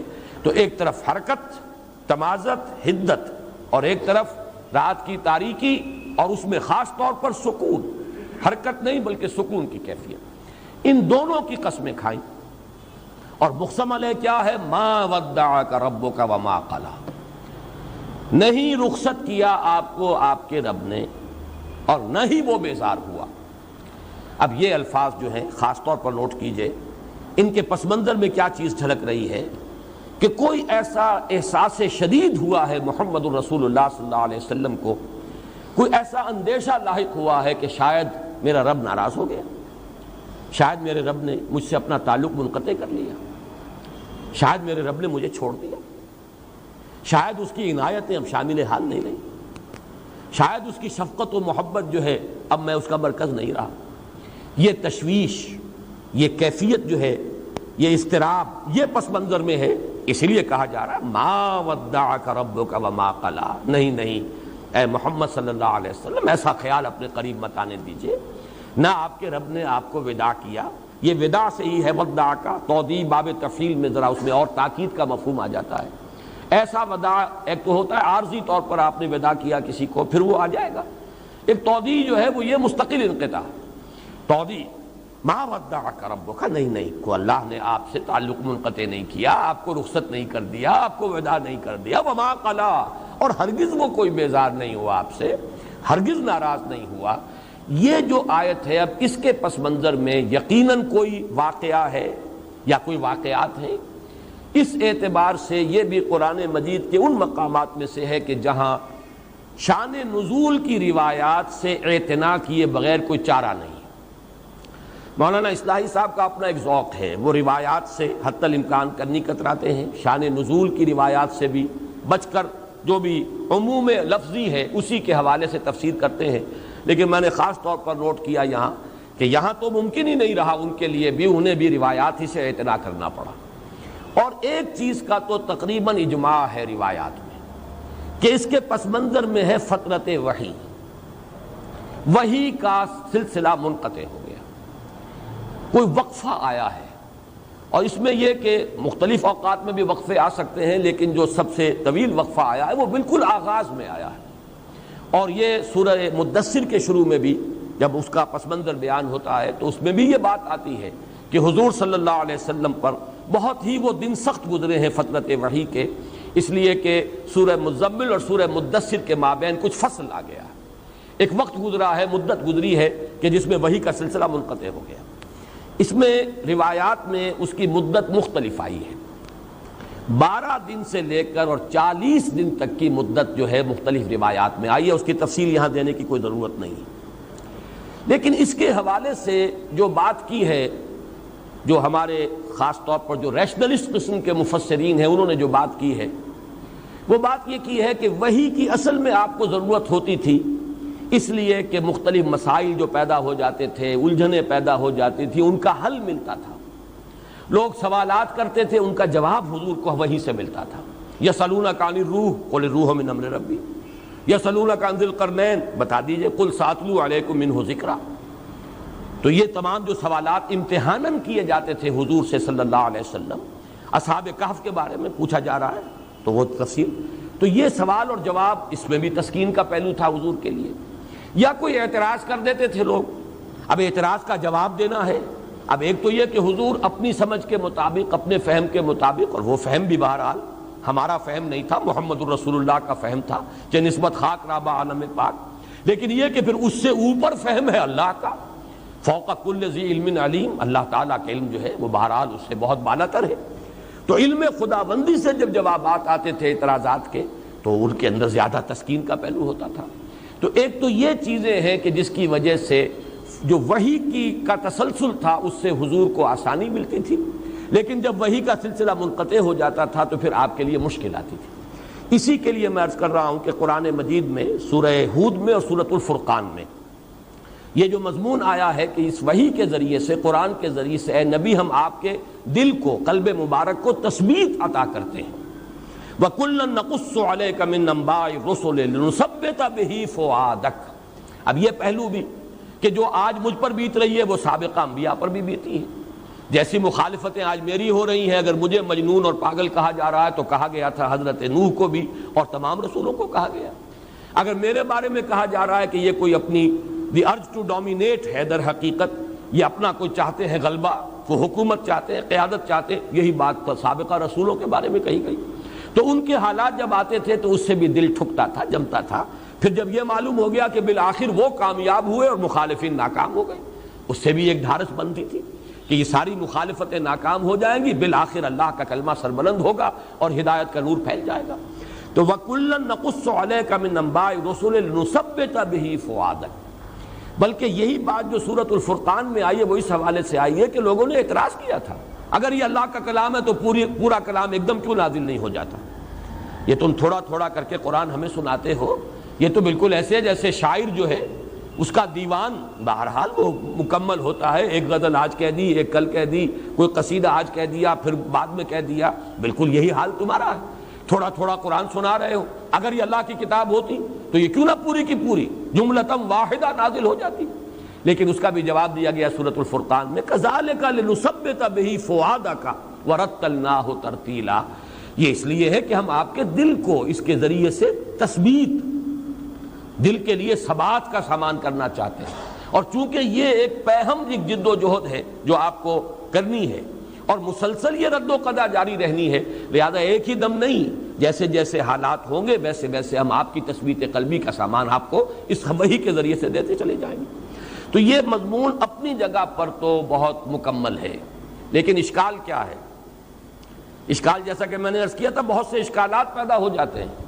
ایک اشکال اس اعتبار سے کہ حضور کی شان، علو شان کو پیش نظر رکھیں تو بعض باتیں جو ہیں اس کے ساتھ مناسبت رکھتی ہوئی بظاہر نظر نہیں آتی۔ دوسرا اشکال یہ کہ یہ بالکل ابتدائی زمانے کی صورتیں ہیں، ابھی وہ رد و قضا شروع ہوئی ہی نہیں، ابھی کوئی پرسیکیوشن کا آغاز ہی نہیں ہوا، ابھی تو وہ صورت ہے ہی نہیں، بھٹی تپی ہی نہیں، ابھی تو وہ بھڑکی ہی نہیں آگ، وہ رد و قضا تو ہوگی ابھی چل کر، ابھی تو وہ بالکل آغاز کا دور ہے۔ اگر یہ تسلیم کر لیا جائے کہ بالکل آغاز کا زمانہ ہے یہ، تو پھر یہ کہ یہ ساری چیزیں جو ہے بالکل آؤٹ آف کانٹیکسٹ ہو جاتی ہیں۔ آپ چاہے ادھر سے ادھر سے قرآن مجید کی آیات کے حوالوں سے جتنا چاہیں اس کے اندر وزن پیدا کر لیں، لیکن اس کانٹیکسٹ کے اندر وہ آؤٹ آف کانٹیکسٹ ہے، اس لیے کہ تو بالکل ابتدائی زمانے کا یہ جو صورتیں ہیں بالکل ابتدائی دور کی صورتیں ہیں۔ ایک دوسری بات یہ کہی گئی، اور یہ بات وزنی ہے اور یہ بات سمجھ میں نہیں آ سکتی، وہی بات جو میں عرض کر چکا ہوں، جو معاملہ نہ دارت سخن آشنا نہ باشد، اور وہ یہ کہ اس وحی کا کوئی ایسا روحانی اثر تھا محمد الرسول اللہ صلی اللہ علیہ وسلم کی روح پر جس کو ہم نہیں سمجھ سکتے کہ وہ کیا تھا، یہ تو جس کا تجربہ ہوتا ہے وہی جانتا ہے۔ یہ جو ایک کیفیت ہے کہ لذت ہی بادہ نہ دانی بخدا تا نہ چشی، جس کے اوپر خود وحی نازل نہیں ہوئی، اس کی لذت، اس کا سرور، اس کا کیف، اس سے انبساط، اس سے جو انشراح ملتا تھا محمد الرسول اللہ صلی اللہ علیہ وسلم کو، ہم اپنی عقل و منطق کے حوالے سے اس کو پہچان ہی نہیں سکتے۔ اس اعتبار سے جو آپ کا والہانہ عشق تھا، یہ بات نوٹ کر لیجئے، اس سے پہلے کئی مرتبہ یہ مضمون آ چکا ہے، لا تحرک بہ لسانک لتعجل بہ ان علینا جمعہ وقرآنہ فاذا قرأناہ فاتبع قرآنہ ونیسرک للیسریٰ سنقرئک فلا تنسیٰ۔ حضور ایسا نہ کیجئے، یہ ہم پڑھائیں گے آپ کو۔ شکوہ کرتے تھے حضور کہ یہ تم دیر سے آتے ہو، اے جبرائیل تم وقفہ طویل کر دیتے ہو، یہ تو مستقل آپ کی شکایت تھی، جس کا جواب کہ سورہ مریم میں دلوایا گیا ہے کہ وما نتنزل الا بامر ربک لہ ما بین ایدینا وما خلفنا وما بین ذلک وما کان ربک نسیا۔ اے نبی ہم اپنی مرضی سے نازل ہو ہی نہیں سکتے، تو آپ کے رب کا حکم ہوتا ہے تو ہم آتے ہیں، ہم اپنے اختیار سے نہیں آتے، اس لیے کہ ہمارے سامنے جو کچھ ہے اس کا اختیار بھی اللہ کے ہاتھ میں، جو ہمارے پیچھے ہے اس کا اختیار بھی اللہ کے ہاتھ میں، جو دونوں کے مابین ہے اس کا اختیار بھی اللہ کے ہاتھ میں۔ دونوں کے مابین کیا ہے؟ ہمارا وجود، ہمارا تو کل وجود اللہ کے اختیار میں ہے، ہم وہی کرتے ہیں جو کچھ کے ہمیں حکم ملتا ہے۔ یفعلون ما یؤمرون، وہ تو اللہ تعالیٰ کے کسی لا یعصون اللہ ما امرہم ویفعلون ما یؤمرون، اور اسی سے روکا گیا ہے سورہ طٰہٰ میں ولا تعجل بالقرآن من قبل ان یقضى علیک وحی، اے نبی جلدی نہ کیجیے۔ اس میں ہے در حقیقت وہ اشتیاق اور شوق اور محبت اور ایک والہانہ عشق جو تھا وہی کے ساتھ محمد الرسول اللہ صلی اللہ علیہ وسلم کو، تو اس میں یہ جو تھوڑا وقفہ آیا ہے اس پر آپ کی دل کے اوپر نہایت شاق گزرا ہے یہ مرحلہ، اور یہ در حقیقت حساب کتاب ہمارے حساب کتاب میں آنے والی بات نہیں ہے، یہ وہی جان سکتا ہے لذت این بادہ نہ دانی بخدا تا نہ چشی، جس نے اس وحی کی لذت کو محسوس کیا ہو، وہ لذت ہم کلامی جو اللہ کے ساتھ تھی جسے وہ حاصل ہوئی ہو، جس سے کہ آگے بڑھ کر حضرت موسیٰ نے یہ بھی مطالبہ یا استدعا کر دی تھی کہ پروردگار یہ جو لذت مخاطبہ و مکالمہ ہے جو مجھے میسر آ رہی ہے ذرا ایک قدم اور آگے، رب ارنی انظر الیک، پروردگار دیدار بھی عطا فرما دے۔ اب یہ آگ جو بھڑکی ہے آتش شوق، اسی کا تو مظہر ہے یہ دعا۔ تو ایک اعتبار سے ہم کہہ سکتے ہیں کہ یہ در حقیقت وہ جو ایک والہانہ عشق تھا محمد الرسول اللہ صلی اللہ علیہ وسلم کو قرآن مجید کے ساتھ، یہ اس کا جو کیفیت آپ پر گزر رہی ہے اس ہجر کی، اس فراق کی، وہ ہماری منطق میں اور ہمارے فلسفے میں اور ہماری بیان میں وہ آنے والی شے نہیں ہے، اس کو وہی جانتے تھے۔ اور اس میں ہی در حقیقت وہ مصرع بھی نوٹ کر لیجئے کہ عشق است و ہزار بدگمانی، جہاں محبت کا معاملہ شدید ہوگا وہاں بدگمانی بہت جلدی ہو جاتی ہے، اگر محبت شدید نہیں ہے بدگمانی بھی جلدی نہیں ہوگی۔ عشق است و ہزار بدگمانی، اصل میں یہ جو مضامین لطیف ہیں ان کو شعراء نے جس طریقے سے تعبیر کیا ہے، اسی لیے آج کے درس میں آپ شاید محسوس کر رہے ہوں کہ یہ کچھ زیادہ ہی میں اشعار کا حوالہ دے رہا ہوں۔ شاعر کہتے کسے؟ صاحب شعور۔ صاحب شعور تو سبھی انسان ہیں، لیکن کچھ لوگ ہوتے ہیں جن کا شعور بہت گہرا ہوتا ہے، بہت حساس طبیعت کے لوگ، مشاہدہ بہت گہرا، وہ لوگ جو ہیں وہ شاعر ہیں اصل میں۔ بالقوہ ہر صاحب شعور جو ہے وہ شاعر ہے، بالقوہ پوٹینشلی۔ ویسے ہم شاعر کا اطلاق کرتے ہیں اس شخص پر جو شعر کہتا ہو، لیکن در حقیقت شاعر تو ہر وہ شخص ہے جو صاحب شعور ہے، جس کی شعور کی گہرائی ہے، ایکویٹی آف ویژن اور انڈرسٹینڈنگ اور احساس جو ہے اس کا وہ جو ہے وہ زندہ ہو اور چاق و چوبند ہو۔ اس اعتبار سے میں یہ ذرا آج جو ہے کچھ اشعار اور جو مصرے ہیں ان کی مدد لے رہا ہوں بات کو سمجھانے کے لیے کہ عشق است و ہزار بدگمانی ما ودعک ربک وما قلی، اے نبی قطعاً یہ بدگمانی آپ نہ کیجئے، یہ آپ کے اس محبت کی در حقیقت گہرائی اور والہانہ پن جو ہے یہ اس کا مظہر ہے کہ یہ تھوڑا سا وقفہ وحی کا آیا ہے اور آپ نے یہ محسوس کر لیا، یا آپ کو یہ اندیشہ ہو گیا کہ کہیں میرے رب نے مجھے چھوڑ تو نہیں دیا، کہیں میرے رب نے مجھ سے اپنا تعلق منقطع تو نہیں کر لیا، کہیں میں اب اس کا مورد الطاف و عنایات تو نہیں رہا، کوئی ایسی صورت تو نہیں ہے۔ اس میں پھر مزید اضافہ کر لیجئے کہ کچھ لوگوں کی طرف سے تانے بھی حضور کو سننے پڑے، اور یہ عجیب بات ہے کہ دو خواتین کے بارے میں بات آتی ہے، اگرچہ ان دونوں کا جذبہ بالکل مختلف ہے، لیکن یہ کہ بات تقریباً ایک ہی کہی ہے۔ حضرت خدیجہ الکبریٰ رضی اللہ تعالی عنہا کا بھی یہ قول منقول ہے، اور یہ ابن جریر لائے ہیں، علامہ ابن جریر رحمۃ اللہ علیہ، حضرت شداد ابن عبداللہ رضی اللہ تعالی عنہ سے، کہ حضرت خدیجہ نے یہ کہا حضور سے کہ معلوم ہوتا ہے کہ آپ کی عجلت پسندی اور بے صبری کی وجہ سے اللہ آپ سے ناراض ہو گیا۔ یہ بے صبری بھی وہ دیکھیے، دل ناصبور جسے کہا جاتا ہے، وہ دل جسے صبر نہیں آتا، دل ناصبور، وہ تو یہ کہ عشق جتنا ہوگا اتنی ہی اس کے اندر صبر کی کمی ہو جائے گی. والہانہ پن جو ہے اس کی وجہ سے حضرت خدیجہ نے یہ کہا. معلوم ہوتا ہے کہ اللہ آپ کی اس بے صبری، اور اب یہ میں الفاظ کوٹ کر رہا ہوں، ہم یہ لفظ استعمال نہیں کر سکتے حضور کے لیے، اس لیے میں نے حوالہ دے دیا علامہ ابن جریر طبری، اور وہ بھی اس کو شداد ابن عبداللہ رضی اللہ تعالی عنہ سے کوٹ کر رہے ہیں کہ آپ کی بے صبری کی وجہ سے اللہ تعالیٰ آپ سے ناراض ہو گیا. یہ الفاظ حضرت خدیجہ الکبریٰ نے کہے. دوسری طرف یہ تو ہے ہمدردی اور تعسف کے ساتھ، اظہار ہمدردی ہے، تعسف کے ساتھ ایک بات کہی جا رہی ہے، اور طعن اور طنز کے انداز میں، اور بڑی خوشی اور ابتہاج اور مسرت کا اظہار کرتے ہوئے ام جمیل جو آپ کی چچی تھی ابو لہب کی بیوی، اس نے کہا محمد معلوم ہوتا تمہارا شیطان تمہیں چھوڑ گیا.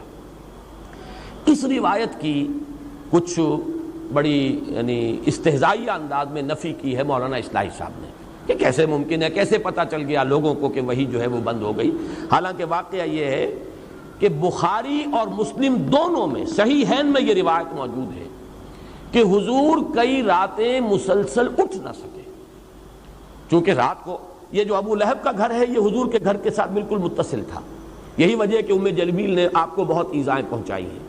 آپ کے دروازے پر کانٹے بچھا جانا رات کے وقت کہ اگر آپ نکلیں رات کو جو small hours of the morning ہیں، کہیں طواف کے لیے جائیں تو آپ کے پاؤں میں اور کانٹے لگیں، کپڑے الجھ جائیں، یہ تکلیف بھی. پھر کوڑا کرکٹ پھینک دینا، یہ کوئی اور کسی کی جرت نہیں ہو سکتی تھی کہ محمد الرسول اللہ کے ساتھ یہ سلوک کرے، بنو ہاشم کے چشم و چراغ.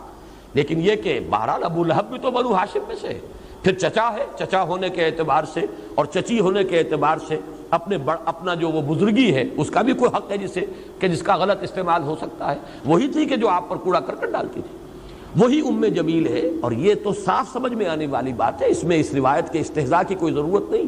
پھر صحیحین کی روایت ہے، صحیح مسلم صحیح بخاری میں، کہ آپ کئی رات تک رات کو اٹھ نہ سکے.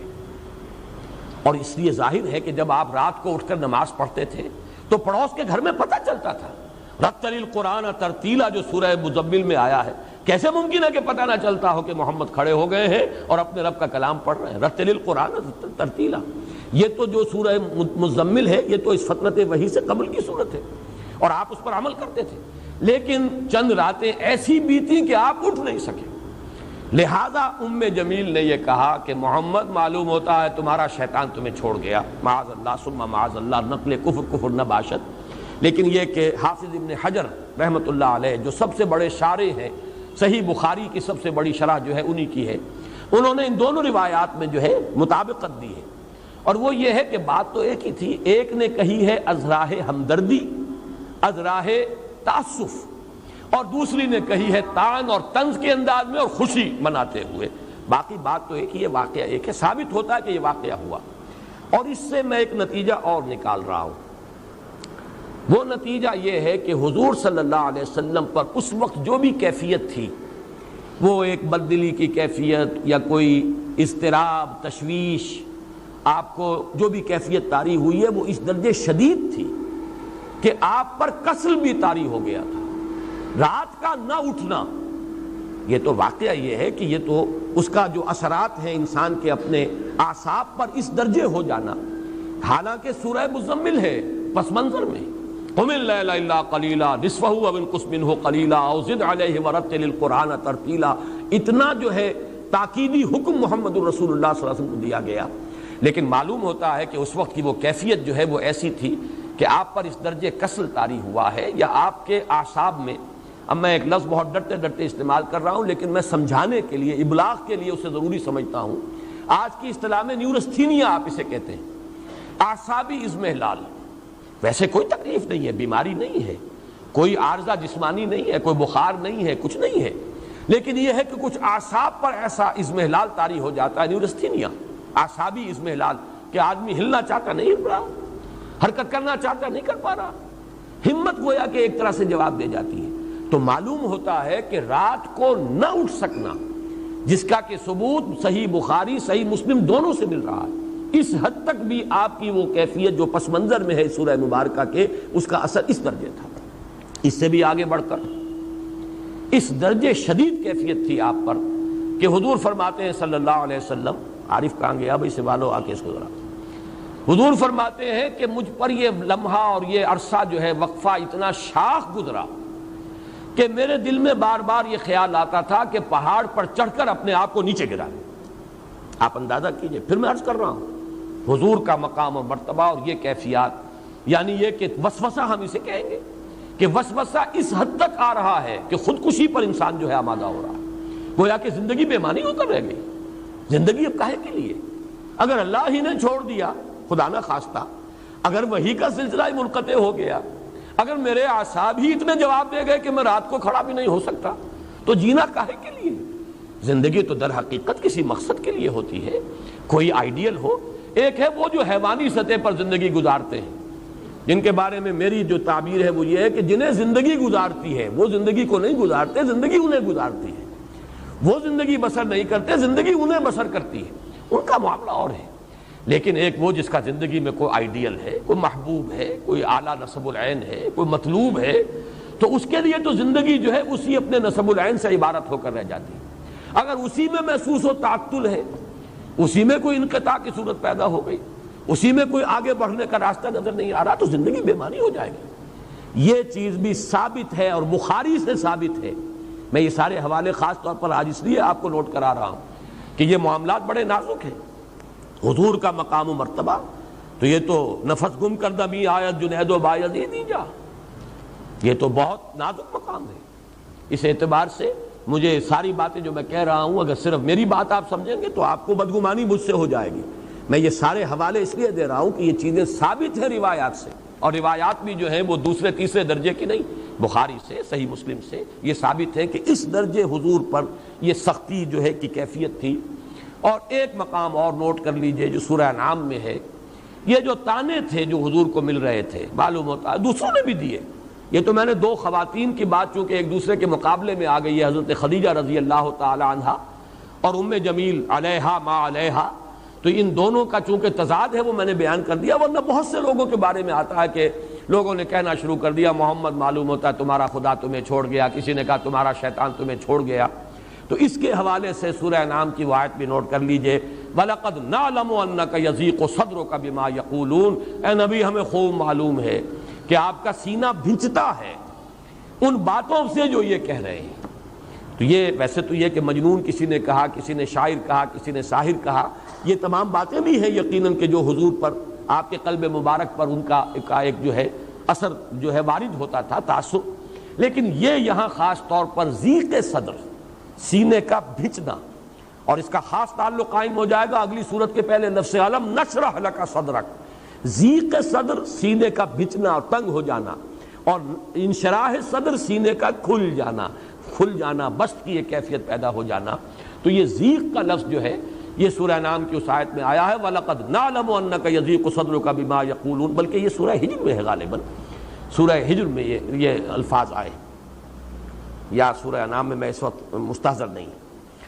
لیکن یہاں ذرا ایک بات نوٹ کر لیجئے کہ سورۃ الضحیٰ کے اگر ہم 3 حصے کر لیں، یہ سارا تاریخی پس منظر جو ہے اور یہ روایات اور یہ حوالے اور یہ شان نزول کی روایات پہلی 3 آیات کے لیے تو بالکل کفایت کرتی۔ فترت وحی، اس کا حضور پر نہایت شاق گزرنا، وہ شاق والہانہ عشق کی وجہ سے ہے، یا وہ شاق گزرنا اس وجہ سے ہے کہ لوگوں نے تانے دینے شروع کر دیے، جو بھی ہو، اس سے یہ سمجھ میں آیا کہ اس کی بنا پر حضور کی یہ کیفیت ہوئی کہ اندیشہ ہوا کہ عشقست و ہزار بدگمانی، شاید میرا رب مجھے چھوڑ گیا، شاید میرا تعلق منقطع ہو گیا، شاید پروردگار ناراض ہو گیا، شاید میری کسی بات سے وہ بیزار ہو گیا، معاذ اللہ ثم معاذ اللہ۔ اس میں آپ کو تسلی دے دی گئی، ما ودعک ربک وما قلی، اور استشہاد کیا گیا رات اور دن سے۔ دیکھیے ہمارا سارا نظام جو چل رہا ہے اس میں تضادات ہیں، روشنی بھی ضروری ہے، تاریکی بھی ضروری ہے، بلندی کا اپنا مصرف ہے اور پستی کا اپنا مقام ہے، رات کی اپنی حکمتیں اور مصلحتیں ہیں اور دن کی اپنی حکمت اور مصلحت ہیں۔ یہ تضادات جو چلا آ رہا ہے سورۃ الشمس سے لے کر پھر سورۃ اللیل، تضادات، اور ان تضادات میں خاص طور پر رات اور دن یہ تینوں صورتوں میں آ رہا ہے۔ یہاں پر تو رہی گئی صرف 2 چیزیں، والضحیٰ واللیل اذا سجا، باقی یہ کہ اور تمام چیزیں جو ہیں وہ پیچھے جو آ چکی ہیں۔ تو اس لیے یہ جیسے کہ ہمیں معلوم ہے کہ ہمارا یہ دنیا کا نظام رات اور دن ہی کے حوالے سے یہ حیات کا سلسلہ قائم ہے. ہماری ساری غذا ٹریس کریں گے تو عالم نباتات سے ہے. عالم نباتات کا سارا دار و مدار جو ان کا ریسپیریشن کا نظام ہے وہ دن اور رات میں جدا ہو جاتا ہے. ایک وقت میں وہ آکسیجن لے رہے ہیں اور کاربن ڈائی آکسائڈ چھوڑ رہے ہیں, ایک وقت میں کاربن ڈائی آکسائڈ استعمال کر رہے ہیں اور فوٹو سینتھسس میں اس کو وہ اپنا گویا کہ یوں سمجھیے کہ را مٹیریل بنا رہے ہیں اور آکسیجن چھوڑ رہے ہیں. ریسپیریشن کا نظام جو ہے بالکل برعکس ہو گیا دن اور رات. اسی سے سارا عالم نباتات کا نظام, اسی سے ہمارا یہ غذا کا معاملہ. چاہے بکری کا گوشت ہم کھاتے ہیں تو بکری کا گوشت بھی اسی نباتات سے بنا ہے, وہی پتے ہیں اور وہی گھاس ہے کہ جو وہ کھا رہی ہے. لہذا پھر اسی طریقے سے انسانی اپنی نفسیات ہے, تکان اسے طاری ہوتی ہے, اضمحلال ہو جاتا ہے. آپ کو معلوم ہے کہ مسلسل روشنی کے سامنے بٹھانا یہ تو ٹارچر کا ذریعہ ہے. جیسے کہ انویسٹیگیشن کے اندر بھی, انٹروگیشن میں بھی ٹارچر ہوتا ہے یہ کہ آپ کو مسلسل جگایا جائے اور روشنی جو ہے تیز وہ آپ کی آنکھوں پر ڈالی جائے, یہ تو ٹارچر ہو جائے گا. تو جیسے دن ضروری ہے رات بھی ضروری ہے, جیسے حرکت ضروری ہے ایسے ہی سکون بھی ضروری ہے, جیسے بھاگ دوڑ ضروری ہے ویسے ہی استراحت بھی ضروری ہے. اسی طرح اے نبی جیسے وحی کا آنا ضروری ہے ویسے ہی اس کا ایک وقفہ بھی ضروری ہے. آپ اس کا تحمل نہیں کر پائیں گے. لو انزلنا هذا القرآن على جبل لرأيته خاشعا متصدعا من خشیۃ اللہ. اس پورے قرآن کو اگر ہم نے کسی پہاڑ پر اتار دیا ہوتا تو آپ دیکھتے کہ پھٹ جاتا اور وہ بیٹھ جاتا, دب جاتا اللہ کی خشیت سے, من خشیۃ اللہ. لہذا جیسے کہ میں آیت آپ کو سنا چکا سورۃ الفرقان کی, ہم نے تھوڑا تھوڑا کر کے نازل کیا. کذالک لنثبت بہ فؤادک ورتلناہ ترتیلا, تھوڑا تھوڑا کر کے اتارا ہے تاکہ آپ کا دل اس کو سہار سکے, تحمل کر سکے اور آپ کے دل کو اس کے ذریعے سے تثبیت حاصل ہو جائے. یہ گویا کہ دونوں چیزیں جو ہے یہ ایک دوسرے کے ساتھ ہیں, منسلک ہیں. تو یہ ہے والضحیٰ واللیل اذا سجا ما ودعک ربک وما قلی. لیکن اب جب ہم آتے ہیں اگلی 5 آیات پر, اس میں ایک اضافی کیفیت سامنے آ رہی ہے. یہ جو اب تسلی دی جا رہی ہے وَلَسَوْفَ يُعْطِيكَ رَبُّكَ فَتَرْضَىٰ وَلَلْآخِرَةُ خَيْرٌ لَكَ مِنَ الْأُولَىٰ أَلَمْ يَجِدْكَ يَتِيمًا فَآوَىٰ وَوَجَدَكَ ضَالًّا فَهَدَىٰ وَوَجَدَكَ عَائِلًا فَأَغْنَىٰ. اس کے پس منظر میں ایک دوسری کیفیت ہے, نا امیدی کی کیفیت. جیسے کہ میری محنت کا کوئی نتیجہ نہیں نکل رہا, ایک مایوسی اور بددلی کی کیفیت چھا رہی ہے.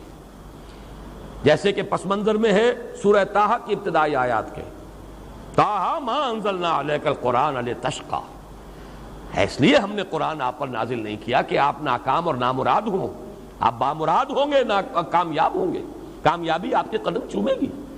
یہی پس منظر ہے جو اس آیہ مبارکہ کے پس منظر میں ہے, یہی کیفیت کہ ان الذی فرض علیک القرآن لرادک الی معاد. اے نبی جس نے آپ پر قرآن کی ذمہ داری ڈالی ہے, یہ بوجھ ڈالا ہے, انا سنلقی علیک قولا ثقیلا, تو وہ آپ کو چھوڑنے والا نہیں ہے, وہ تو آپ کو انگلی پکڑ کر لے جائے گا, لوٹائے گا بہت اعلیٰ جگہ پر, لوٹنے کی بہت عمدہ جگہ پر.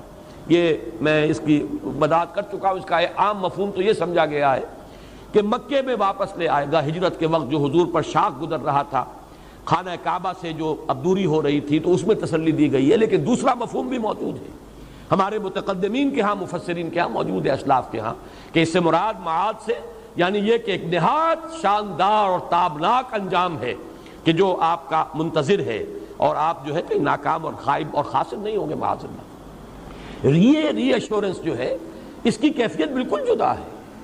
اس میں رات اور دن کا مسئلہ نہیں ہے. رات اور دن کا مسئلہ وہاں تو بات بالکل فٹ بیٹھتا ہے کہ وحی کے نزول میں بھی حکمت ہے اور وحی کی فطرت جو ہے وہ بھی حکمت پر مبنی ہے.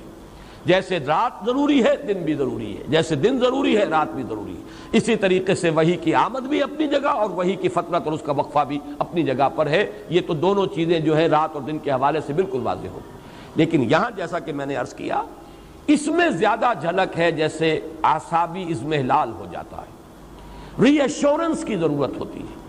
اب یہاں دیکھیے میں بغیر تشبیہ کہوں گا لیکن ہے تو وہ تشبیہ, اس کو آپ کہیں بھی حضور صلی اللہ علیہ وسلم کے اوپر اپلائی نہ کیجئے.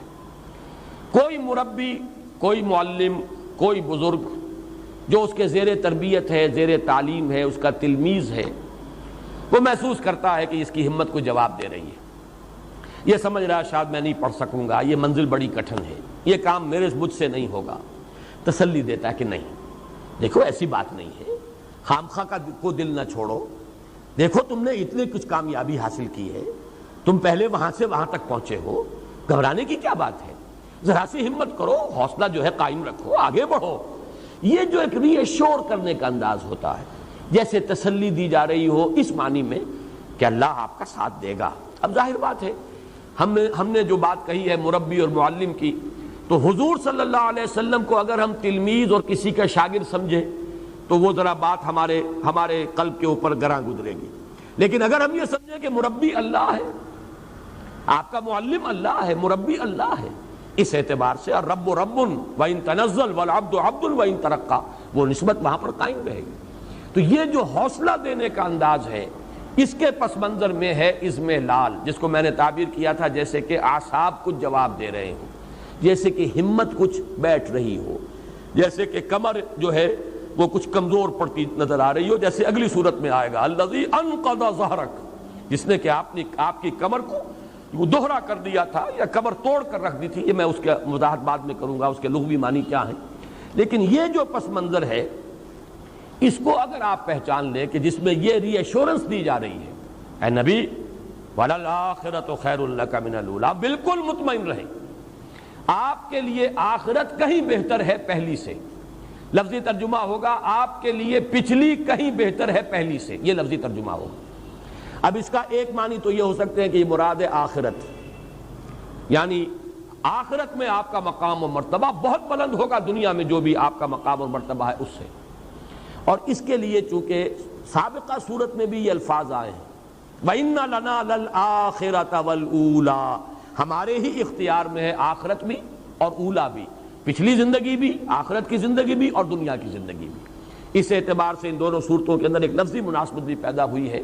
ایک مفہوم تو یہ ہے کہ آخرت سے مراد آخرت ہے معروف معنی میں، جسے ہم آخرت سمجھتے ہیں بعث بعد الموت کی زندگی، اخروی زندگی، اور اولا سے مراد ہے دنیا کی زندگی۔ ایک مفہوم یہ لیا گیا ہے اور میرے نزدیک یہی صحیح ہے، ہر آنے والا وقت آپ کے لیے پچھلے وقت سے بہتر ہوگا، اس دنیا میں بھی آپ کی ترقی درجات ہوتی رہے گی مسلسل، اور آخرت میں بھی آپ کی ترقی درجات کا سلسلہ منقطع نہیں ہوگا، مسلسل جاری رہے گا۔ اس میں مجھے آج بھی یاد آ رہا ہے مولانا داؤد غزنوی رحمۃ اللہ علیہ نے ایک مرتبہ تقریر کی تھی سائیوال میں، منگمری کہلاتا تھا اس زمانے میں، تو انہوں نے بہت ہی وضاحت کے ساتھ اس مقام کو بیان کیا تھا، اور بڑی پیاری ایک حدیث سنائی تھی، وہ میرے پاس حوالہ نہیں ہے اس وقت، میں صرف ان کو ہی سند کے طور پر پیش کر رہا ہوں۔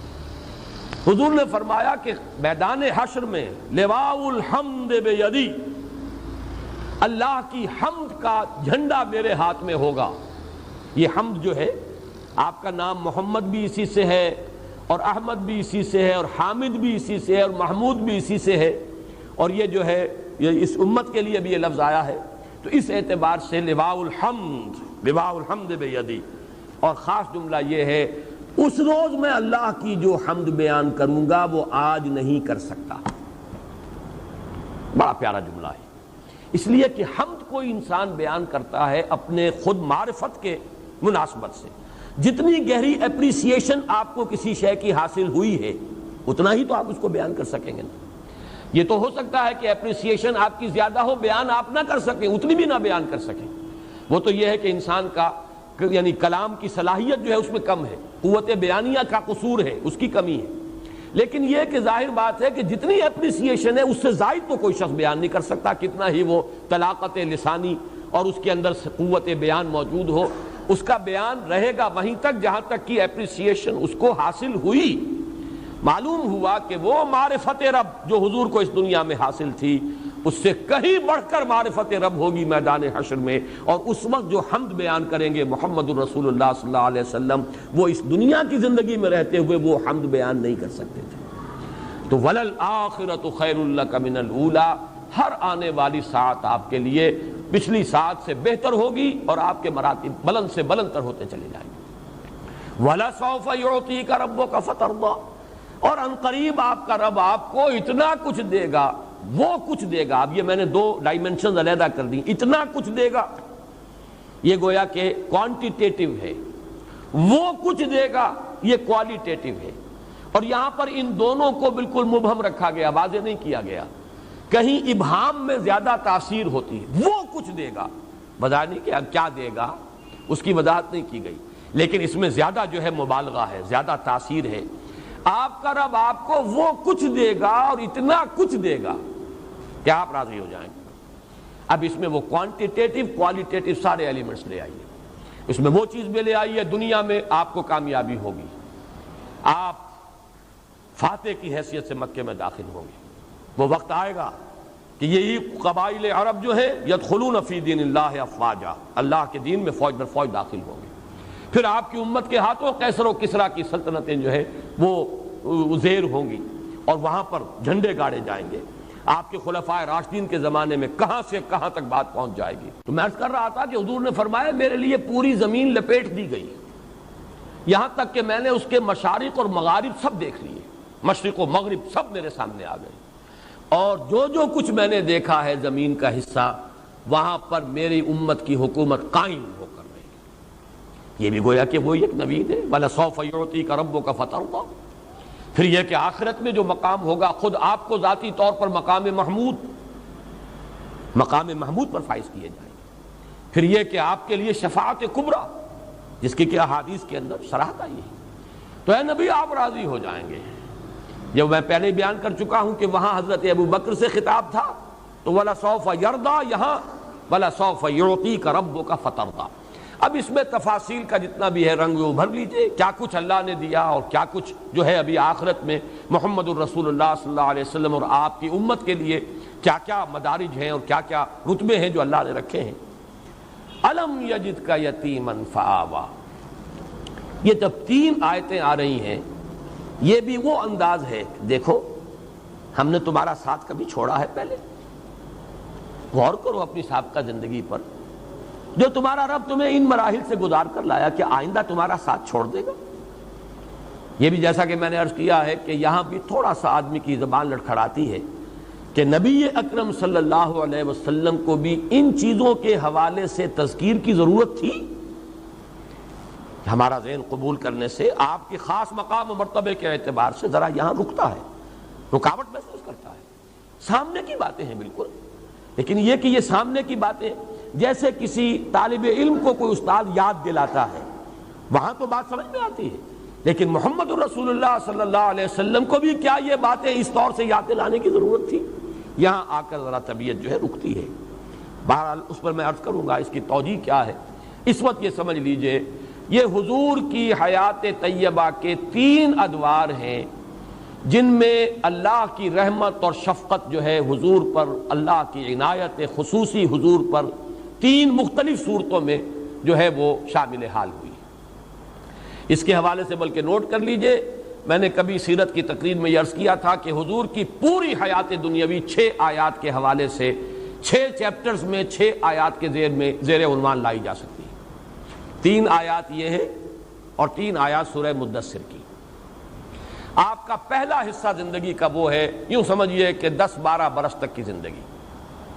پیدائش ہو رہی ہے والد کے انتقال کے بعد، چند سال کے ہیں کہ والدہ کا سایہ سر سے اٹھ گیا. مزید 2 سال گزرے کہ دادا بھی اللہ کے ہاں گئے. اس کے بعد البتہ یہ نوٹ کر لیجئے ہمارے بھی عام جو مورخین ہیں اور سیرت نگار ہیں انہوں نے ایک بہت بڑا خلا چھوڑ دیا ہے. عبد المطلب کے انتقال کے بعد زبیر حضور کے تایا حضور کے اتالیق اور سرپرست رہے. ابو طالب کو زیادہ نمایاں کرنے کے لیے زبیر کا نام جو ہے خارج کر دیا گیا یہ سیرت کی کتابوں سے. وہ جو جنگ بھی ہوئی تھی، واحد جنگ ہے حضور کی اس دور میں جس میں کہ حضور شریک ہوئے ہیں، اگرچہ آپ نے باقاعدہ کوئی خوریزی میں حصہ نہیں لیا، لیکن یہ کہ وہ تو ایک قبائلی معاشرہ تھا. جب جنگ ہے تو ہر قبیلے کے جو بھی جوان ہیں ان کو جا کے شریک ہونا ہے. اس وقت علم جو تھا بنو ہاشم کا علم وہ زبیر کے ہاتھ میں تھا، ابو طالب کے ہاتھ میں نہیں تھا. یہ تو زبیر کے انتقال کے بعد ابو طالب کا مرحلہ آیا ہے کہ پھر وہ جو ہاؤس آف ہاشم تھا، بنو ہاشم، ہاشم کا گھرانہ، اس کی جو سربراہی ہے وہ ابو طالب کے ہاتھ پہ آئی ہے ذمہ داری. اور پھر یقیناً ہم بھی تسلیم کرتے ہیں کہ انہوں نے ساتھ دیا ہے حضور کا اور تعاون کیا ہے، لیکن یہ ہے کہ یہ 4 مرحلے آپ ذہن میں رکھیے۔ بلکہ ایک اعتبار سے نوٹ کر لیجئے، ابو طالب کو حضور نے سپورٹ کیا ہے معاشی طور پر۔ ابو طالب کا کوئی معاشی احسان محمد کی گردن پر نہیں ہے، اور یہ میں کسی تعصب کی وجہ سے ہرگز نہیں کہہ رہا۔ جب میں ابو طالب کا وہ احسان مانتا ہوں اور ڈنکے کے چوٹ اعلان کرتا ہوں کہ 10 برس تک پروٹیکشن دنیا میں اگر حاصل تھی حضور کو تو وہ ابو طالب کی وجہ سے تھی، ورنہ آخرت میں تو ظاہر بات ہے اصل جو ہے پروٹیکشن وہ تو اللہ کی ہے، لیکن وہ تو ہے انویزیبل ورلڈ، وہ تو ہے غیبی ایک عالم۔ دنیا میں عالم اسباب میں پروٹیکشن جو حضور کو حاصل رہی ہے آغاز وحی کے بعد سے لے کر سن 10 تک، جب تک کہ ابو طالب کا انتقال نہیں ہو گیا، تو آپ کو جو بھی حفاظت حاصل رہی ہے وہ ابو طالب کی، کوئی شک نہیں۔ اور اس کی بنا پر ہم میں سے ہر شخص کی گردن پر اور کندھے پر احسان کا ایک بار گراں ہے ابو طالب کا۔ لیکن یہ کہ ایک درمیان میں نوٹ کر لیجئے، جہاں تک معاشی کفالت کا تعلق ہے، حضور پر یہ احسان ابو طالب کا نہیں ہے، بلکہ ابو طالب پر احسان ہے حضور کا۔ آپ نے محنت کی، مزدوری کی، مشقت کی، آپ کماتے تھے اور ابو طالب کے گھرانے کو سپورٹ کرتے تھے، اس لیے کہ ابو طالب مفلس تھے، قلاش تھے، دنیاوی حیثیت ان کی نہیں تھی، مالدار نہیں تھے، عیالدار تھے، اولاد بہت تھی۔ حضور نے بھیڑیں بکریاں چرائی ہیں اور کمایا ہے، اور حضور نے محنت کی ہے اور پالا ہے اور معاشی اعتبار سے سپورٹ کیا ابو طالب کے گھرانے کو۔ پھر جب آپ کی شادی ہو گئی حضرت خدیجہ سے تو حضرت علی کو اپنے پاس اسی لیے رکھا ہے تاکہ وہ جو بوجھ ہے ابو طالب کے اوپر وہ کم رہے، جو اپنے بچوں کی جو بھی ہے ان کی کفالت کا، تو ایک شخص ان کے پاس، اور غالباً حضرت جعفر جو ہیں وہ بھی کسی اور کے پاس تھے، تو اس اعتبار سے شاید حضرت عباس کے پاس، اگر میرا جو ہے وہ یادداشت اگر ٹھوکر نہیں کھا رہی، اسی وجہ سے یہ معاملہ تھا کہ عباس بھی جو ہے وہ کافی آسودہ حال تھے۔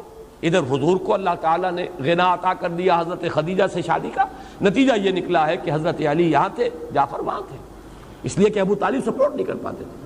بہرحال پہلا مرحلہ جو ہے حضور کی حیات طیبہ کا، سیرت مطہرہ کا، الم یجد کا یتیما فآوا۔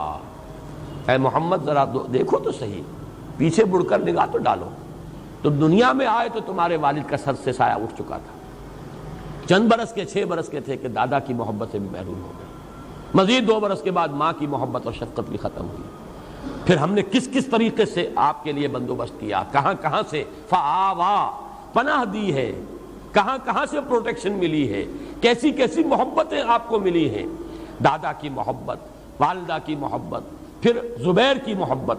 زبیر کے علم تلے محمد الرسول اللہ اس جنگ میں شریک تھے، اگرچہ باقاعدہ خوریزی میں آپ نے حصہ نہیں لیا، لیکن تھے، جھنڈا ان کے ہاتھ میں تھا۔ تو پہلا دور تو یہ ہے محمد الرسول اللہ صلی اللہ علیہ وسلم کی حیات دنیاوی کا، جس کے لیے عنوان ہے الم یجد کا یتیما فآوا۔ یہاں تھوڑا سا ان آیات کی ترتیب میں آگے پیچھے ہے، اور غالباً یہ آہنگ کا جو بھی قرآن مجید کے اندر جو ایک آہنگ ہے، صوتی آہنگ، یہ ڈیوائن میوزک جو ہے اس کا تقاضا ہے۔ دوسرا مرحلہ کیا ہے؟ وَوَجَدَكَ عَائِلًا فَأَغْنَىٰ، پایا آپ کو تنگ دست تو غنی کر دیا۔ اب اس کے دونوں پہلو ذہن میں رکھیے، ایک غنائے ظاہری جو حضرت خدیجہ رضی اللہ تعالی عنہا سے آپ کے نکاح کے ذریعے سے آپ کو دنیا میں غنا کی شکل حاصل ہو گئی۔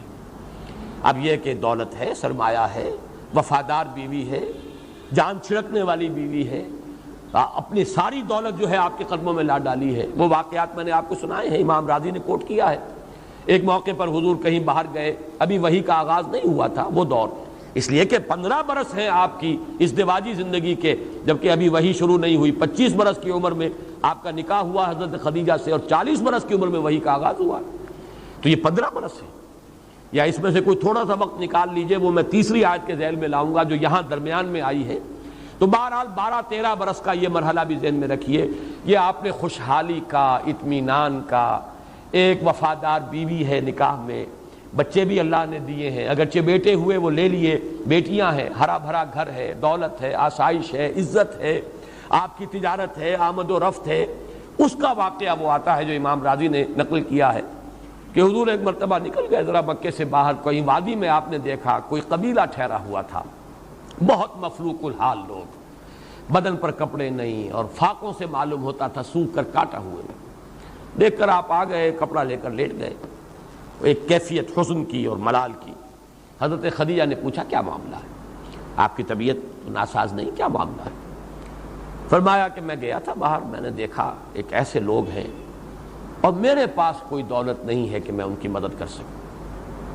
تو حضرت خدیجہ نے کہا کہ اچھا آپ جائیے فلاں فلاں لوگوں کو لے آئیے، بلا لائیے ذرا، مکے کے بڑے بڑے لوگ، اور ان میں الفاظ ہیں کہ فیہم الصدیق، حضرت ابو بکر کو بھی بلایا گیا، وہ بھی نمایاں لوگوں میں سے تھے، وہاں کی جو ہائرارکی ہے اس میں بھی ان کا مقام تھا، وہ بھی آئے ہیں۔ تو بہت سے لوگ جو آ گئے، جمع کر لیا، اتنی دیر میں اتنا بڑا ڈھیر اشرفیوں کا حضرت خدیجہ نے لگایا کہ جب حضور آ کر بیٹھے ہیں تو اس کے پیچھے چھپ گئے، اور پھر کھڑے ہو کر کہا حضرت خدیجہ نے آپ سب لوگ گواہ رہے ہیں میں نے یہ ساری دولت محمد کو دی، وہ جہاں چاہیں خرچ کریں۔ یہ ہے ان کی شان۔ تو یہ ظاہری غنا ہے، ابھی اس کو بھی آپ سمجھیے کہ یہ ظاہری غنا ہے، اصل غنا تو غنا النفس ہے، الغنا غنا النفس، وہ تو آپ کا قلب جو ہے وہ تو غنی ہمیشہ تھا اور ہمیشہ رہا، لیکن یہ کہ یہاں در حقیقت مراد جو ہے وہ غنا جو ہے وہ باطنی غنا نہیں، وَوَجَدَكَ عَائِلًا فَأَغْنَىٰ، پایا آپ کو تنگ دست تو آپ کو غنی کر دیا۔ یہ وہ زندگی کا دوسرا دور ہے۔ تیسرا دور وہ ہے، یہ ہے در حقیقت ایک اعتبار سے بڑا سخت دور جو حضور پر گزرا ہے، اس کو آپ کہہ سکتے ہیں فلسفیانہ غور و فکر کا دور۔ دیکھیے اس کو ایک انداز سے ذرا حضور کے مقام و مرتبے کے اور آپ کے ذکر سے تو یہ چیز پھر غیر متناسب اور نامناسب نظر آتی ہے، لیکن بات کو سمجھیے۔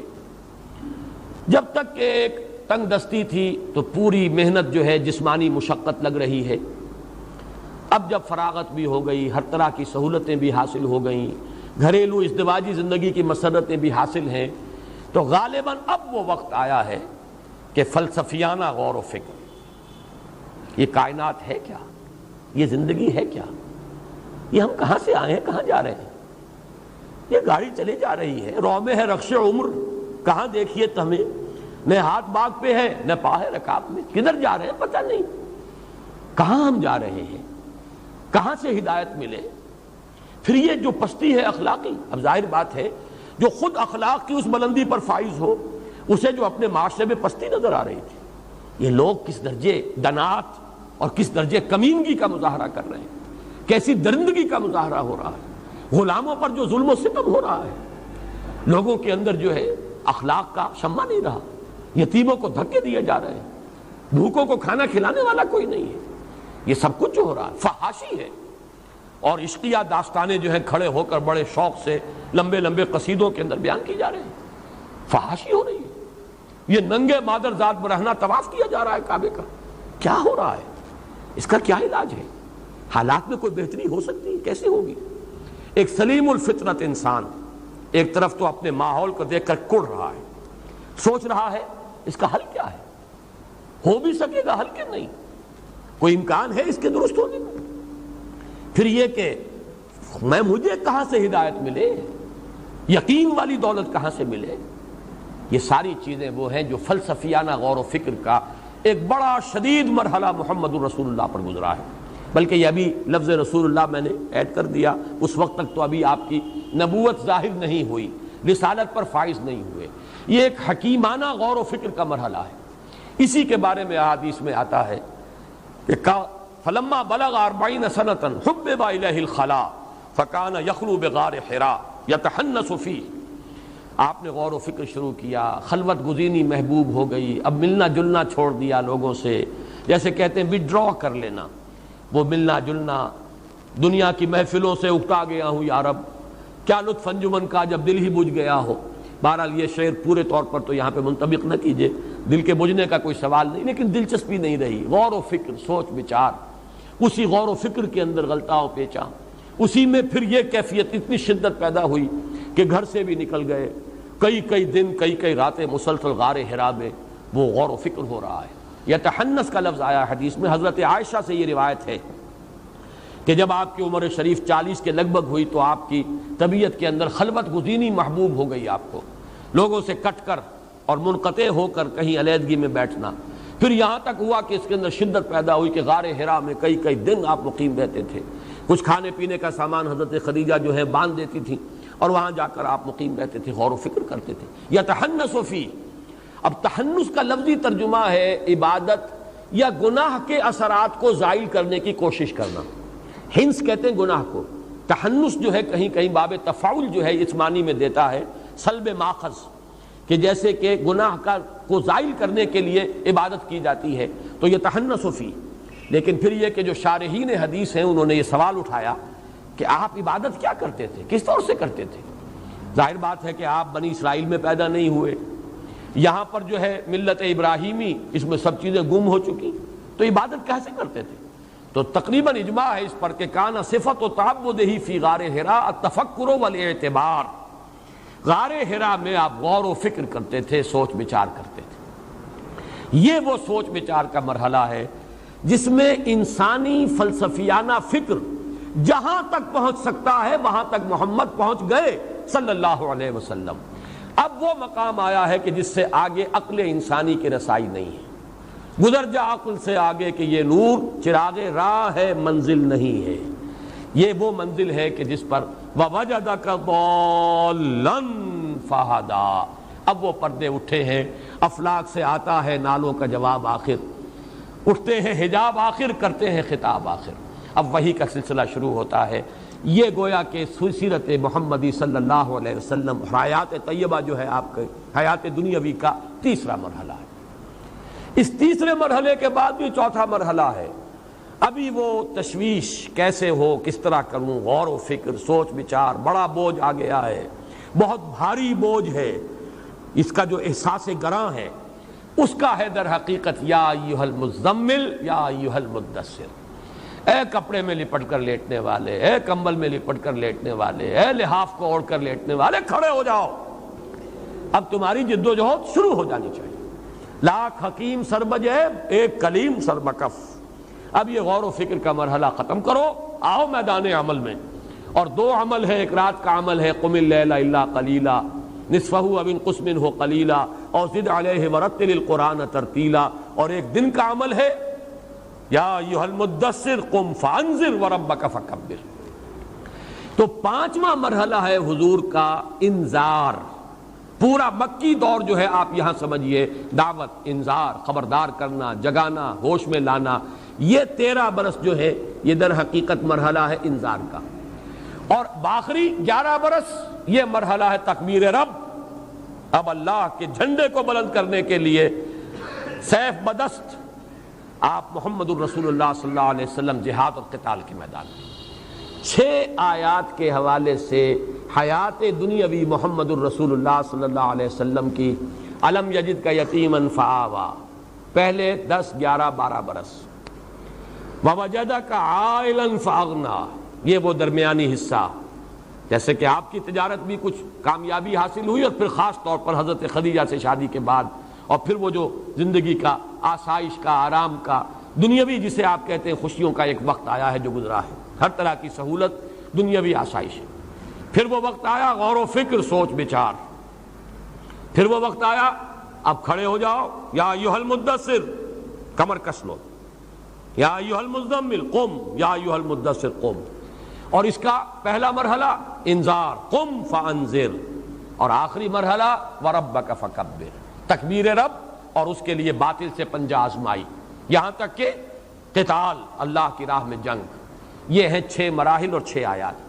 بہرحال ان کے حوالے سے اب جو بات مجھے عرض کرنی ہے وہ یہ ہے وَوَجَدَكَ ضَالًّا فَهَدَىٰ. اس پر یہ ہے کہ ضال کے لفظی معنی کیا ہیں، اس پر بہت سی آپ کو مل جائیں گی تفاسیر کے اندر آ رہا. ضال کے معنی جو ہے یہ سمجھ لیجئے ایسا شخص بھی ہو سکتا ہے جو راہ سے بھٹک گیا ہو، لیکن اس کا بھٹکنا شرارت نفس کی وجہ سے نہ ہو، مغالطے کی وجہ سے ہو. خلوص میں بھی تو آدمی غلطی کر بیٹھتا، جیسے کہ ضالین اور مغضوب علیہم، یہ سورہ فاتحہ میں جو آخری 2 آیات ہیں ان کا تعلق ان سے ہے. مغضوب علیہم یہود، جنہوں نے اپنی شرارت نفس، محبت دنیاوی کی بنیاد پر ٹھوکر کھائی. ضالین نصارہ، جنہوں نے محبت میں غلو کیا حضرت عیسیٰ علیہ السلام کے، اور رہبانیت میں غلو کیا، ترک دنیا میں غلو کیا. ظاہر بات ہے یہ دونوں چیزیں بدنیتی پر نہیں ہیں، چاہے وہ عقیدت اور محبت کا غلو ہے وہ بدنیتی نہیں ہے. اگر رہبانیت کا راستہ اختیار کیا وہ بھی بدنیتی نہیں ہے، نیک نیتی کے ساتھ راستے سے بھٹک جانا یہ بھی لفظ ضال کا مصداق ہے۔ پھر ضال عربی زبان میں آتا ہے کوئی شخص کسی جذبے سے اتنا مغلوب الحال ہو جائے، جیسے کسی کے عشق میں دیوانگی، کوئی ایک کیفیت ایسی طاری ہو گئی ہے جو صوفیہ کی اصطلاح ہے مجذوب، متحیر، فلسفیوں کی اصطلاح ہے متحیر، حیران، اس لیے کہ اس کائنات کا عقدہ کہ کسب کہ کسی نے نہ آج تک یہ سلجھایا ہے اور نہ یہ سلجھے گا، کہ کس نقصد نہ ملک شاید بحکمت ہی معمارہ، حیرانگی، وہ بھی ضال کا لفظ ہے۔ آدمی حیران کھڑا ہو ادھر جاؤں یا ادھر جاؤں، یہ بھی ضال ہے۔ راستہ ابھی واضح نہیں ہے، ابھی راستے کی تلاش میں ہے، یہ بھی ضال ہے۔ کوئی کسی کی محبت جو ہے اس درجے سوار ہو گئی ہے کہ اپنا ہوش نہیں رہا، اپنے جو ہے اپنے نہ پیٹ کا خیال ہے، نہ اپنی بھوک کا خیال ہے، نہ اپنے آرام کا خیال ہے، یہ بھی لفظ ضال کا مصداق ہے۔ یہاں پر ان تمام میں سے آئے گا تلاش حقیقت میں سرگرداں، وہ فلسفیانہ غور و فکر کا مرحلہ جو محمد الرسول اللہ صلی اللہ علیہ وسلم نے غار حرا میں طے کیا ہے۔ وَوَجَدَكَ ضَالًّا فَهَدَىٰ۔ اب اس پر جو بات مجھے عرض کرنی ہے، اور یہ میں محسوس کر رہا ہوں کہ آج ہمیں سورۃ الضحیٰ ہی پر اکتفا کرنی پڑے گی، سورۃ الانشراح جو ہے وہ اب کل ہم پڑھیں گے انشاءاللہ، لیکن اس کو ہم مکمل کر لیں گے۔ ان دونوں کیفیات کو جمع کر لیجئے۔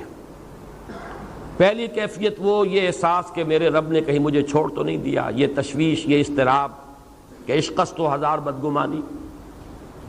دوسرا احساس یہ کامیاب ہو سکوں گا، اتنا بڑا بھاری بوجھ اٹھا سکوں گا، کیا یہ مشن، اس کی ذمہ داری میں ادا کر سکوں گا، یہ دوسری تشویش ہے۔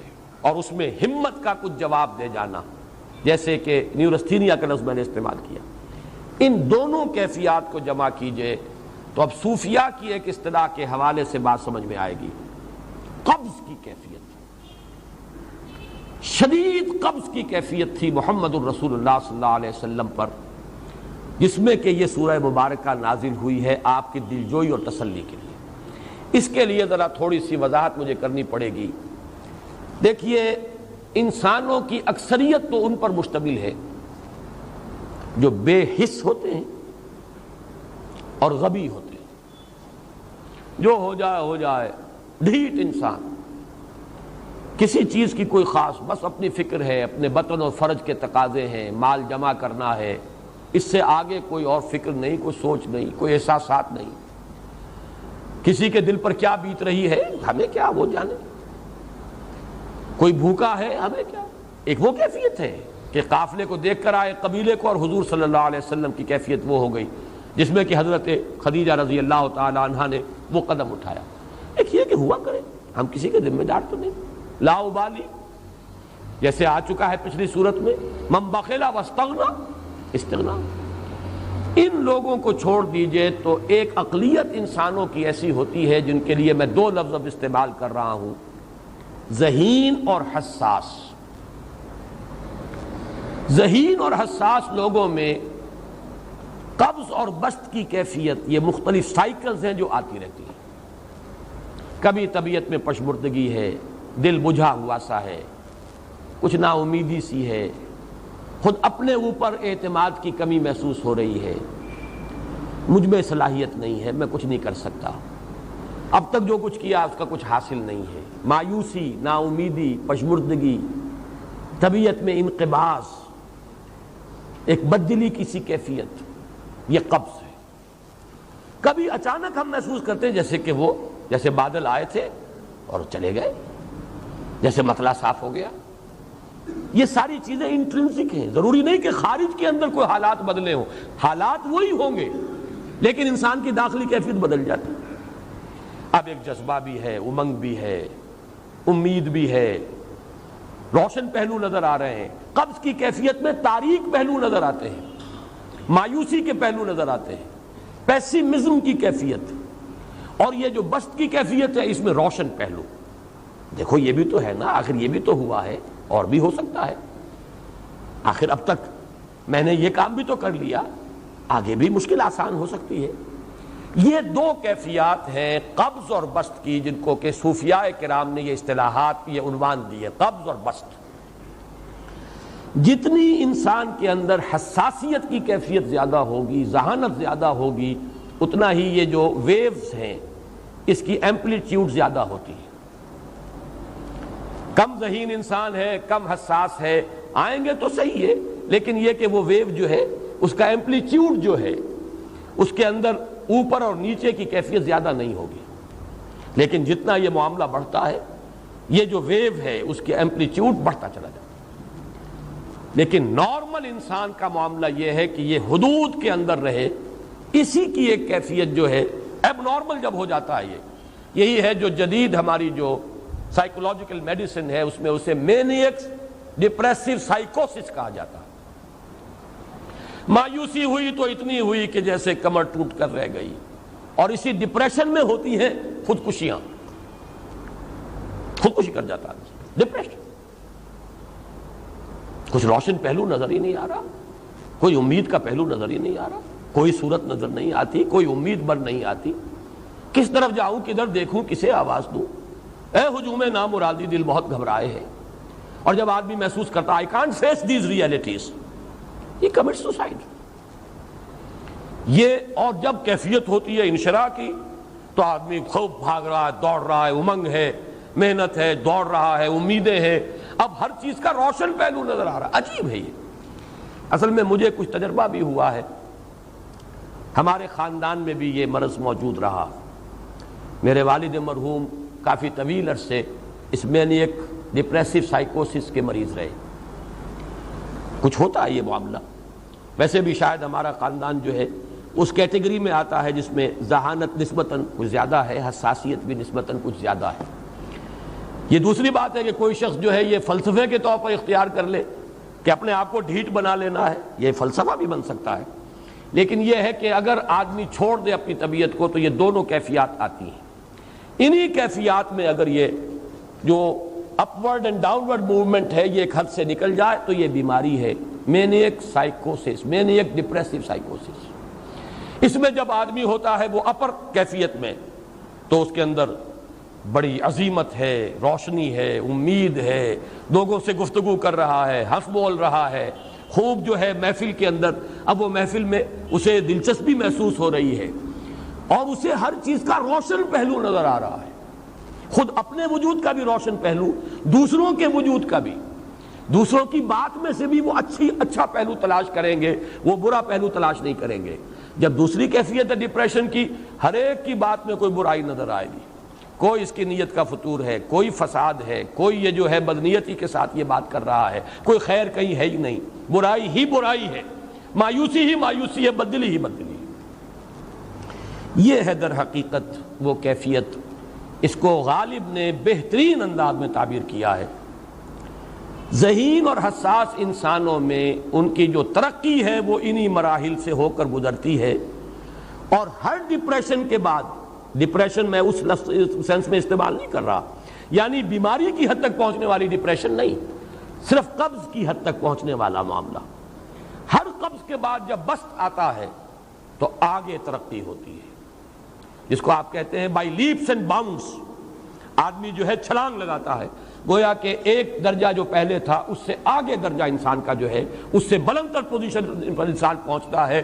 ہر قبض کے بعد جو نیا بسط آتا ہے وہ ایک نئی کیفیت، نئی شان، نئی بلندی، نئی رفعت لے کر آتا ہے۔ اس کو غالب نے تعبیر کیا ہے بہت خوبصورت انداز ہے، رکتی ہے میری طبع تو ہوتی ہے رواں اور، یعنی شاعر بھی کبھی ایسا وقت آتا ہے شعر جو ہے اس پر نازل ہی نہیں ہو رہا، شعر نہیں کہہ پا رہا، طبیعت میں رکاوٹ سی ہے، بندش سی ہو گئی ہے، کوئی کلام موضوع ہو ہی نہیں رہا، لیکن پھر جب یہ کیفیت جو ہے بدلتی ہے اور جب پھر بسط کی کیفیت آتی ہے، رکتی ہے میری طبع تو ہوتی ہے رواں اور، پھر اس کے اندر ایک جولانی نئی ایک کیفیت جو ہے انشراح کی، وہ ایک بالکل نئی کیفیت، نئی شان کے ساتھ۔ یہ ہے وہ معاملہ جو ان آیات مبارکہ کے پس منظر میں ہے۔ اسی لیے اب میں آپ کو اس کا حوالہ دے رہا ہوں، تفسیر مظہری میں قاضی ثناء اللہ پانی پتی رحمۃ اللہ علیہ نے بہت عمدہ بات فرمائی ہے کہ حالت قبض اگر کسی شخص پر طاری ہو تو اس حال میں اکسیر کا درجہ رکھتی ہے یہ سورہ مبارکہ، اس لیے کہ یہ نازل ہوئی ہے محمد الرسول اللہ صلی اللہ علیہ وسلم پر اسی حالت قبض میں۔ وَالضُّحَىٰ وَاللَّيْلِ إِذَا سَجَىٰ مَا وَدَّعَكَ رَبُّكَ وَمَا قَلَىٰ وَلَلْآخِرَةُ خَيْرٌ لَكَ مِنَ الْأُولَىٰ وَلَسَوْفَ يُعْطِيكَ رَبُّكَ فَتَرْضَىٰ أَلَمْ يَجِدْكَ يَتِيمًا فَآوَىٰ وَوَجَدَكَ ضَالًّا فَهَدَىٰ وَوَجَدَكَ عَائِلًا فَأَغْنَىٰ۔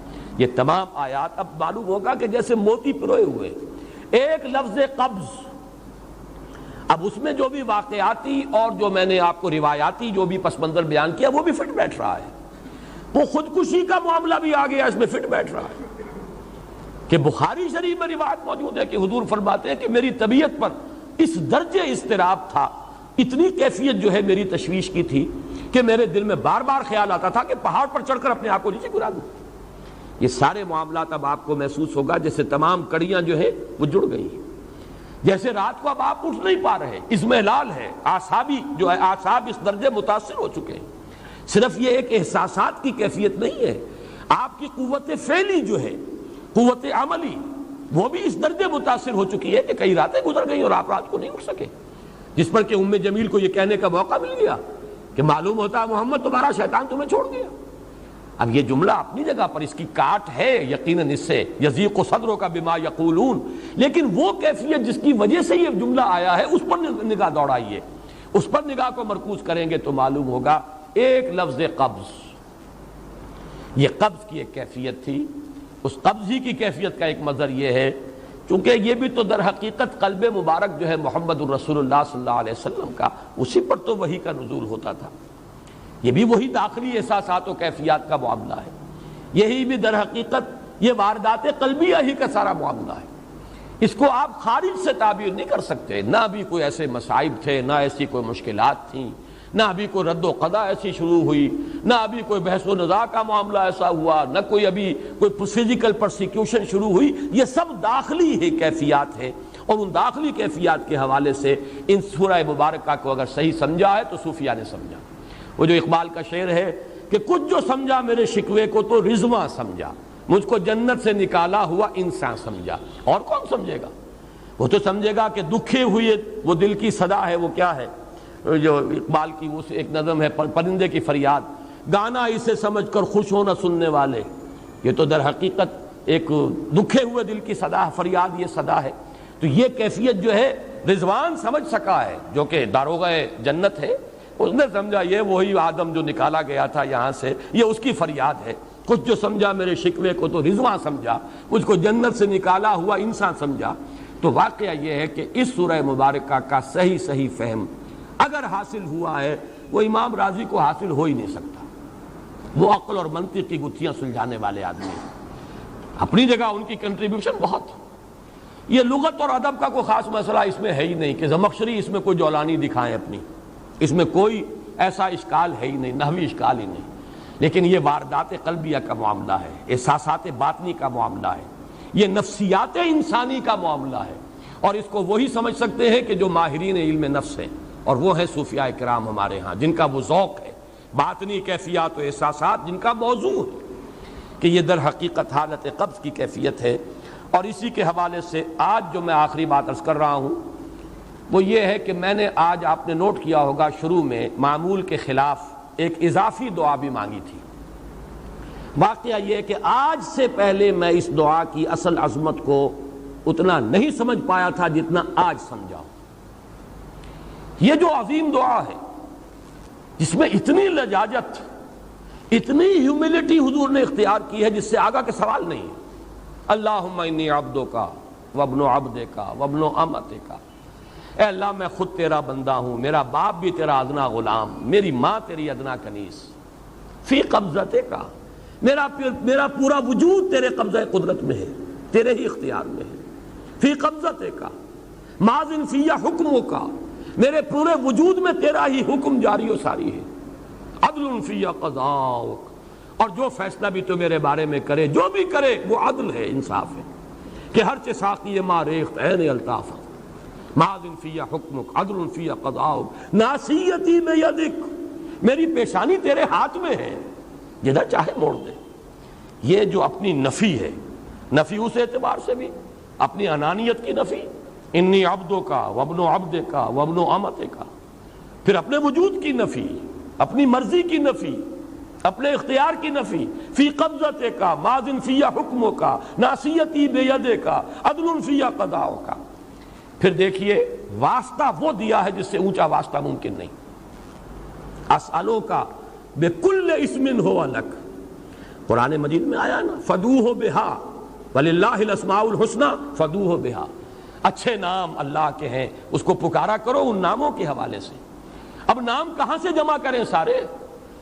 ایک میں اسألو کا بکل اسم ہو لک، جو بھی تیرے نام ہیں، سمیت بہ نفسک، جن سے تو نے خود اپنے آپ کو موسوم کیا، او علمتہ احدا من خلقک، یا تو نے اپنی مخلوق میں سے کسی کو وہ نام سکھایا، او انزلتہ فی کتابک، یا وہ نام تو نے اپنی کسی کتاب میں نازل کیا، اب استاثرت بہ فی مکنون الغیب عندک، یا اس کو تو نے خود اپنے خزانہ غیب میں محفوظ رکھا ہوا ہے۔ تیرے وہ نام بھی ہیں جو تو نے کسی کو ابھی سکھائے ہی نہیں، تو نے اپنی کتاب میں کسی میں نازل ہی نہیں کیے، وہ تو تیرے خاص خزانے کے اندر وہ ابھی در مکنون ہے، وہ ابھی تیرے پاس موجود ہے۔ یہ اس سے بڑا اب واسطہ کیا ہوگا؟ مانگا کیا ہے؟ ذرا غور کیجئے، ان تجعل القرآن ربیع قلبی ونور صدری وجلاء حزنی وذہاب ہمی وغمی۔ استدعا میں یہ کر رہا ہوں پروردگار اس قرآن کو میرے دل کی بہار بنا دے، میرے دل کا نور بنا دے۔ نور صدری، ان تجعل القرآن ربیع قلبی، میرے دل کی بہار، و نور صدری، میرے سینے کا نور، وجلاء حزنی، یہ حزن جو جس سے کہ محمد دو چار ہیں صلی اللہ علیہ وسلم، یہ وہ کیفیت جو ہے قبض کی، اس کو دور کرنے کا ذریعہ بنا دے اس قرآن کو۔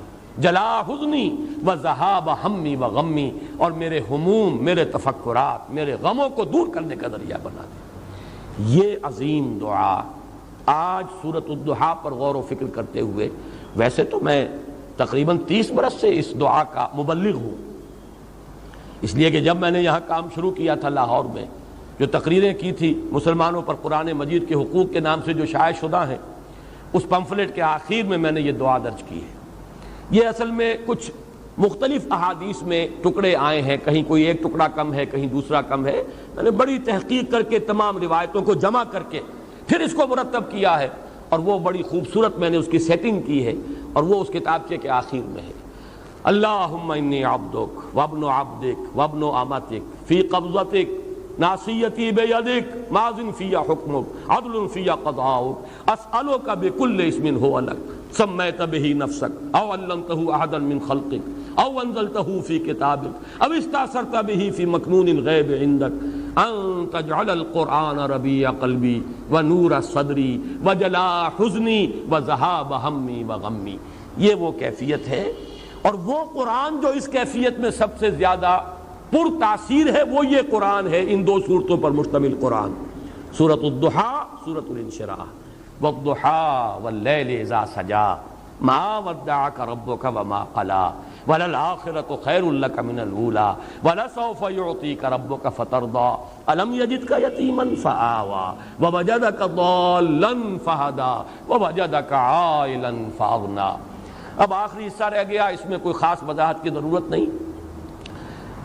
3 آیت آخری جو ہے، فَأَمَّا الْيَتِيمَ فَلَا تَقْهَرْ وَأَمَّا السَّائِلَ فَلَا تَنْهَرْ وَأَمَّا بِنِعْمَةِ رَبِّكَ فَحَدِّثْ۔ ان میں سے جہاں تک تو پہلی 2 آیتیں ہیں، ان میں تو یوں سمجھیے کہ عام فطرت انسانی کے نزدیک جو چیزیں خیر ہیں، یہاں پر حضور کو بھی وہی حکم دیا جا رہا ہے یا تاکید کی جا رہی ہے، بلکہ ایک اعتبار سے یہ عدم مناسبت رکھتے ہوا نظر آتا ہے بظاہر۔ حضور خلق عظیم پر تو پہلے سے فائق تھے، قرآن مجید کی گواہی ہے، دوسری وحی نازل ہوئی ہے انک لعلی خلق عظیم۔ آپ کی طبیعت میں وہ رحمت، شفقت، مودت، لوگوں کے اوپر جو ہے لوگوں کے درد کو اپنے سینے میں محسوس کرنا، یہ تو پہلے سے موجود تھا، تو کہنے کی ضرورت کیا ہے؟ یہ اس کی ایک مثال میرے سامنے ہے، سورہ مدثر کی آیات 4، 5 اور 6۔ پہلے 3 آیات کا حوالہ تو میں دے چکا، یا ایھا المدثر قم فانذر وربک فکبر وثیابک فطہر والرجز فاہجر ولا تمنن تستکثر۔ یہ تین آیتیں جو ہیں یہ بڑی وہاں محسوس ہوتا ہے بظاہر کہ جس بلندی پر بات ہو رہی تھی یہ باتیں کچھ اس کے ساتھ کچھ اس متناسب نہیں ہیں. معلوم ہوتا ہے کہ یہ چیزیں حضور کے طہارت ذاتی، کپڑوں کا پاک رکھنا، جسم کا پاک رکھنا، احسان کرنا تو یہ نہ چاہنا کہ کوئی اس کا بدلہ ملے، یہ ساری چیزیں جو ہیں یہ تو یوں سمجھیے کہ وہ بنیادی اخلاقیات ہیں جن کو حضور کو بتانے کی ضرورت نہیں جس مقام پر کہ محمد رسول اللہ فائز تھے. تو ہم یہی کہیں گے کہ یہ اصل میں اس لیے لایا گیا کہ حضور سے خطاب کرتے ہوئے امت کے لیے یہاں رہنمائی ہے. ہم میں سے ہر شخص کو ضرورت ہے اس کی، جو بھی آپ کے نقش قدم پر چل کر یہ کام کرنا چاہے، دعوت الی الخیر اور انذار اور تکبیر رب کی جد و جہد میں اپنے آپ کو مبتلا کرنا چاہیں، وہ پہلے یہ کام کر لیں. اپنے جسم کو بھی پاک کریں، اپنے کپڑوں کو بھی پاک کریں، ہر طرح کی گندگی علائش سے اپنے آپ کو آزاد کریں. اور یہ کہ احسان دھرنا اور کوئی کام کسی کے لیے خیر کا کرنا، کوئی اور اس کا کوئی بدلہ لینے کے لیے ان تمام پستیوں سے اپنے آپ کو بلند کریں گے تو وہ کام کر سکیں. وہی معاملہ میں یہاں سمجھتا ہوں. اما الیتیم فلا تقہر، یتیم پر قہر کہتے ہیں غالب آ جانا، چھا جانا، ڈومینیٹ کر جانا. قہار کہتے ہیں اس کو جو چھایا ہوا ہو، غالب. یتیم کے اوپر اس طرح کا تعلق اس کے ساتھ یا ایسا سلوک کہ وہ اپنے آپ کو دباؤ میں محسوس کرے، یہ ہے در حقیقت جس سے روکا جا رہا ہے. اب اس میں وہ احادیث اور یتیموں کے ساتھ حسن سلوک کی ترغیب اور حضور نے جو فرمایا انا وکافل الیتیم کہاتین یوم القیامہ، یہ آپ کو مختلف تفاسیر کے اندر یہ چیزیں مل جائیں گی. اس وقت تو ہمیں صرف رب کو سمجھنا ہے. اما الیتیم فلا تقہر نسبت کس سے ہے؟ الم یجد کا یتیما فآویٰ، آپ کو ہم نے پایا، دیکھا یتیم، پیدا ہوئے دنیا میں یتیم، در یتیم، ہم نے ٹھکانہ دیا کہ نہیں؟ اب اس کا حق ادا ہوگا اسی طریقے سے کہ ہر یتیم کے سر پر آپ کا اسی طرح شفقت کا ہاتھ رکھا رہے، اس کے لیے اس خیر ہو، بھلائی ہو، اس پر قہر نہ ہو، جبر نہ ہو. معاذ اللہ اس کا کوئی امکان حضور سے نہیں تھا. فَأَمَّا الْيَتِيمَ فَلَا تَقْهَرْ وَأَمَّا السَّائِلَ فَلَا تَنْهَرْ، آپ کو پایا تنگ دست ہم نے غنی کیا. تو یہاں پہ اگرچہ سائل کے مفہوم کو لوگوں نے بیان کیا ہے، زیادہ واضح کیا ہے، اس کو ایکسٹینڈ کیا ہے. ایک سائل ہے مانگنے والا، روٹی مانگنے والا، پیسہ مانگنے والا، مدد چاہنے والا، یقیناً وہ بھی سائل ہے اور اسے بھی جھڑکنے کی اجازت نہیں ہے. اما السائل فلا تنہر، جھڑکو نہیں. معذرت کرنی ہے تو بڑی نرمی کے ساتھ معذرت کر لو. قول معروف ومغفرۃ خیر من صدقۃ یتبعها اذى، بھلی بات کہو اور معاف کر دو یا خود اس سے معذرت کر لو، یہ کہیں بہتر ہے اس سے کہ کسی کو کوئی خیرات بھی دو اور پھر کوئی جملہ بھی ایسا کہہ دو جس سے اس کی عزت نفس جو ہے وہ کچھ دی جائے اور اس کو تکلیف پہنچے، اذیت ہو. تو یہ سیرت یہ ہے کہ سائل کو جھڑکو نہیں. اما السائل فلا تنہر. البتہ اس میں علماء نے اور مفسرین نے مزید جو شامل کیا ہے، سوال علمی بھی ہوتا ہے، ہدایت کا طالب بن کر بھی کوئی آتا ہے. عبس وتولی ان جاءہ الاعمی وما یدریک لعلہ یزکیٰ او یذکر فتنفعہ الذکریٰ، اس سے بھی روک دیا گیا. کوئی بھی طالب خیر بن کر آیا ہے، کوئی بھی اگر مرشد ہے، اس کے پاس کوئی رشد و ہدایت کی نیت سے آیا ہے، اس سے اپنے آپ کو وابستہ کر رہا ہے. کوئی متعلم ہے جو کسی معلم اور استاد اور عالم کے ساتھ جو ہے اس کے سامنے زانو تلمس طے کر رہا ہے. کوئی مستفتی ہے کسی عالم سے یا مفتی سے فتویٰ طلب کر رہا ہے. کوئی الجھن ہے کسی کی علمی اور وہ اس کا حل چاہتا ہے. مسائل فلا تنہر. البتہ آخری آیت جو ہے وہ حضور صلی اللہ علیہ وسلم کی شخصیت مبارکہ کے اعتبار سے بالکل ہم وزن اور بالکل متوازن ہے.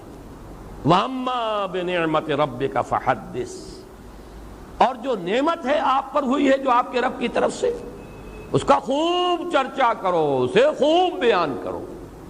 حدث، بیان کرو، عام کرو، پھیلاؤ، چرچا کرو. اب اس کے جو معنی لیے گئے ہیں، سب سے پہلا اس کا مفہوم ہے نعمت کا اعتراف اور اظہار. اللہ کی کوئی نعمت آپ پر ہوئی ہے، آپ اس کا اعتراف بھی کیجئے اور اظہار و اعلان بھی کیجئے، لوگوں کے سامنے بھی بیان کیجئے. یہ بھی شکر کی سب سے پہلی منزل ہے، بہت بنیادی منزل ہے. اس کی بالکل برعکس کیفیت یہ ہے کہ کسی شخص کو اللہ نے آسودگی دی ہے لیکن پھٹے کپڑے پہنے پھر رہا ہے، نعمت کو ظاہر نہیں کر رہا. اگر کسی کی تنگی ہے، اس کے کپڑے پھٹے ہوئے ہوں یا اس کے اوپر اگر لگے ہوئے ہوں پیوند، کوئی حرج نہیں. لیکن یہ کہ ہو کشادگی اور آسودگی اور پھر انسان یہ حلیہ بنائے، یہ گویا کہ یہ اس نعمت کا انکار ہے، اس کو چھپا رہے ہیں آپ. تو اعتراف و اظہار نعمت اور اس پر اللہ کا شکر ادا کرنا۔ دوسرا مرحلہ ہے نعمت کی حق کی ادائیگی، جس کام کے لیے وہ دی گئی ہے نعمت اس کو اس کے لیے استعمال کیا جائے، جس کو کہ امام راغب اصفہانی نے یہ شکر بالجوارح سے تعبیر کیا ہے، اس کا حق ادا کرو اس نعمت کا۔ لیکن سب سے اہم حصہ جو ہے جو حضور پر نعمت خصوصی ہوئی ہے صلی اللہ علیہ وسلم، وہ نعمت ہدایت۔ سب سے بڑی نعمت ہے ہی نعمت ہدایت، بلکہ میں آگے بڑھ کر جملہ کہہ رہا ہوں، نعمت ایک ہی ہے اور وہ ہدایت ہے، اور کوئی نعمت نہیں دنیا میں۔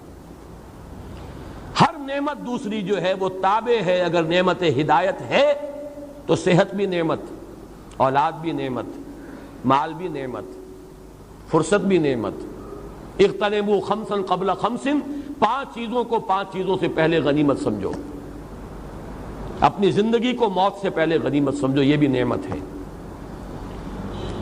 فرصت کو مصروفیت سے پہلے غنیمت سمجھو، فراغت فرصت۔ اسی طریقے سے صحت کو بیماری سے پہلے غنیمت سمجھو، جوانی کو بڑھاپے سے پہلے غنیمت سمجھو، تنگ دستی سے پہلے اگر اللہ نے فراخی دی ہے غنیمت سمجھو۔ 5 ہی نعمتیں ہوئی، عمر ہے، صحت ہے اور دولت ہے، فرصت ہے، یہ تمام چیزیں نعمتیں ہیں۔ لیکن نعمت ہونا ان کا منحصر ہے اگر نعمت ہدایت بھی موجود ہے، یعنی جس کو آپ کہتے ہیں نا وہ چیز کہ جو جس سے مس کر جائے گی وہ سونا بن جائے گا، اور اگر وہ شے جو ہے وہ مس نہیں کر رہی تو لوہے کا لوہا ہے۔ ان میں سے کوئی شے نعمت نہیں ہے جب تک نعمت ہدایت نہ ہو۔ اگر آپ کو صحت ہے اور ہدایت بھی ہے، آپ اس صحت کو خیر کے لیے استعمال کریں گے، دولت ہے، ہدایت ہے، خیر کے لیے، بھلائی کے لیے، اللہ کے دین کے لیے، لوگوں کی مدد کے لیے استعمال کریں گے۔ اور اگر صحت ہے، ہدایت نہیں ہے تو بدماشیوں میں جا کر اپنی جو ہے قوت جو ہے صرف کریں گے، وہ فرصت جو ہے کسی اور برے کام میں لگائیں گے۔ اگر ہدایت نہیں ہے تو وہ تو زحمت ہو گئی، وہ رحمت نہیں زحمت ہے، نعمت نہیں بلکہ وہ عذاب کا ذریعہ بن گیا۔ تو ہدایت ہی در حقیقت واحد نعمت ہے جو فی نفس ہی نعمت ہے، باقی ساری نعمتیں اس کے ساتھ مشروط ہو کر نعمت بنتی ہیں۔ اللہ نے ہدایت دی ہے، اے نبی اب عام کرو، چرچا کرو، پھیلاؤ، اس کی تبلیغ کرو، حکمت بانٹو۔ الحکمت ضالۃ المؤمن هو احق بها حیث وجدها، عام کرو اس علم کو، پھیلاؤ۔ یعلمہم الکتاب والحکمہ، قرآن کی اس دعوت کو عام کرو۔ یہی آپ کا جو ہے سب سے بڑا اللہ کا احسان جو آپ پر ہوا، سب سے بڑھ کر یہ، اور یہی ہے در حقیقت اس کا حق کہ آپ اسے عام کریں اور بیان کریں۔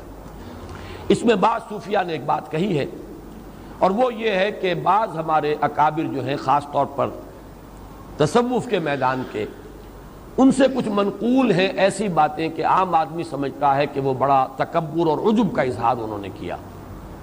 مثلا یہ کہ شیخ احمد سرہندی رحمۃ اللہ علیہ اپنے بعض ایسے مقامات کا تذکرہ کرتے ہیں کہ عام آدمی سمجھتا ہے کہ انہیں بیان نہیں کرنا چاہیے تھا، اللہ نے اگر یہ رتبہ دیا بھی تھا تو اس کو بیان کرنے کی ضرورت نہیں تھی، نہ کرتے تو اچھا تھا۔ اس میں تعلی اور تکبر اور کچھ عجب کی بو آتی ہے کچھ لوگوں کو۔ اسی طرح سے کچھ اسی قسم کے دعوے جو ہیں شاہ ولی اللہ دہلوی کے بھی ہیں رحمۃ اللہ علیہ، بعض حضرات کو ان سے بھی انقباض ہوتا ہے۔ لیکن یہ کہ قاضی ثناء اللہ پانی پتی رحمۃ اللہ علیہ نے ان کی طرف سے دفاع کیا ہے، اور وہ دفاع یہ ہے کہ یہ بھی در حقیقت اس حکم کے تابع ہے۔ اللہ نے اگر وہ مقام دیا تھا، اس کا اظہار و اعتراف ان کے ذمے تھا، اگر وہ اسے بیان نہ کرتے، اور ظاہر بات ہے کہ وہ اپنے تزکیہ نفس کے اس مقام تک پہنچ چکے ہوتے ہیں یہ حضرات کہ اب ان کے لیے عجب اور تعلی والی بات نہیں ہوتی، ان تمام رذائل نفس سے تو وہ اپنے نفس کو پاک کر چکے ہوتے ہیں۔ قد افلح من زکاہا۔ اب ظاہر بات ہے کہ اگر احمد سرہندی اس مقام پر نہیں ہے تو اور کون ہوگا، اور شاہ ولی اللہ اس مقام پر اگر نہیں ہے تو اور کون ہوگا۔ اسی اعتبار سے حضور کا آتا ہے انا سید ولد آدم ولا فخر، میں تمام آدم کی اولاد کا سردار ہوں لیکن اس میں کوئی فخر نہیں ہے۔ بہت سی باتیں آپ نے بیان کی ہیں، مجھے اللہ نے یہ مقام عطا فرمایا ولا فخر، مجھے اللہ نے یہ رتبہ دیا ولا فخر، میں یہ فخر کی وجہ سے نہیں کہہ رہا بلکہ اظہار نعمت کر رہا ہوں۔ اللہ نے مجھے یہ مقام عطا کیا ہے تو اسے بیان کر رہا ہوں۔ تو جس طرح حضور نے اپنی وہ کیفیات یا اپنے ان مقامات بلند کو ظاہر فرمایا ہے، تو گویا کہ اسی واما بنعمت ربک فحدث کی تعمیل میں ہمارے ان بزرگوں نے بھی اپنے کچھ مقامات جو ہے ان کا تذکرہ کر دیا ہے، اس پر کوئی انقباض محسوس نہیں کرنا چاہیے۔ بارک اللہ لی ولکم فی القرآن العظیم ونفعنی وإیاکم بالآیات والذکر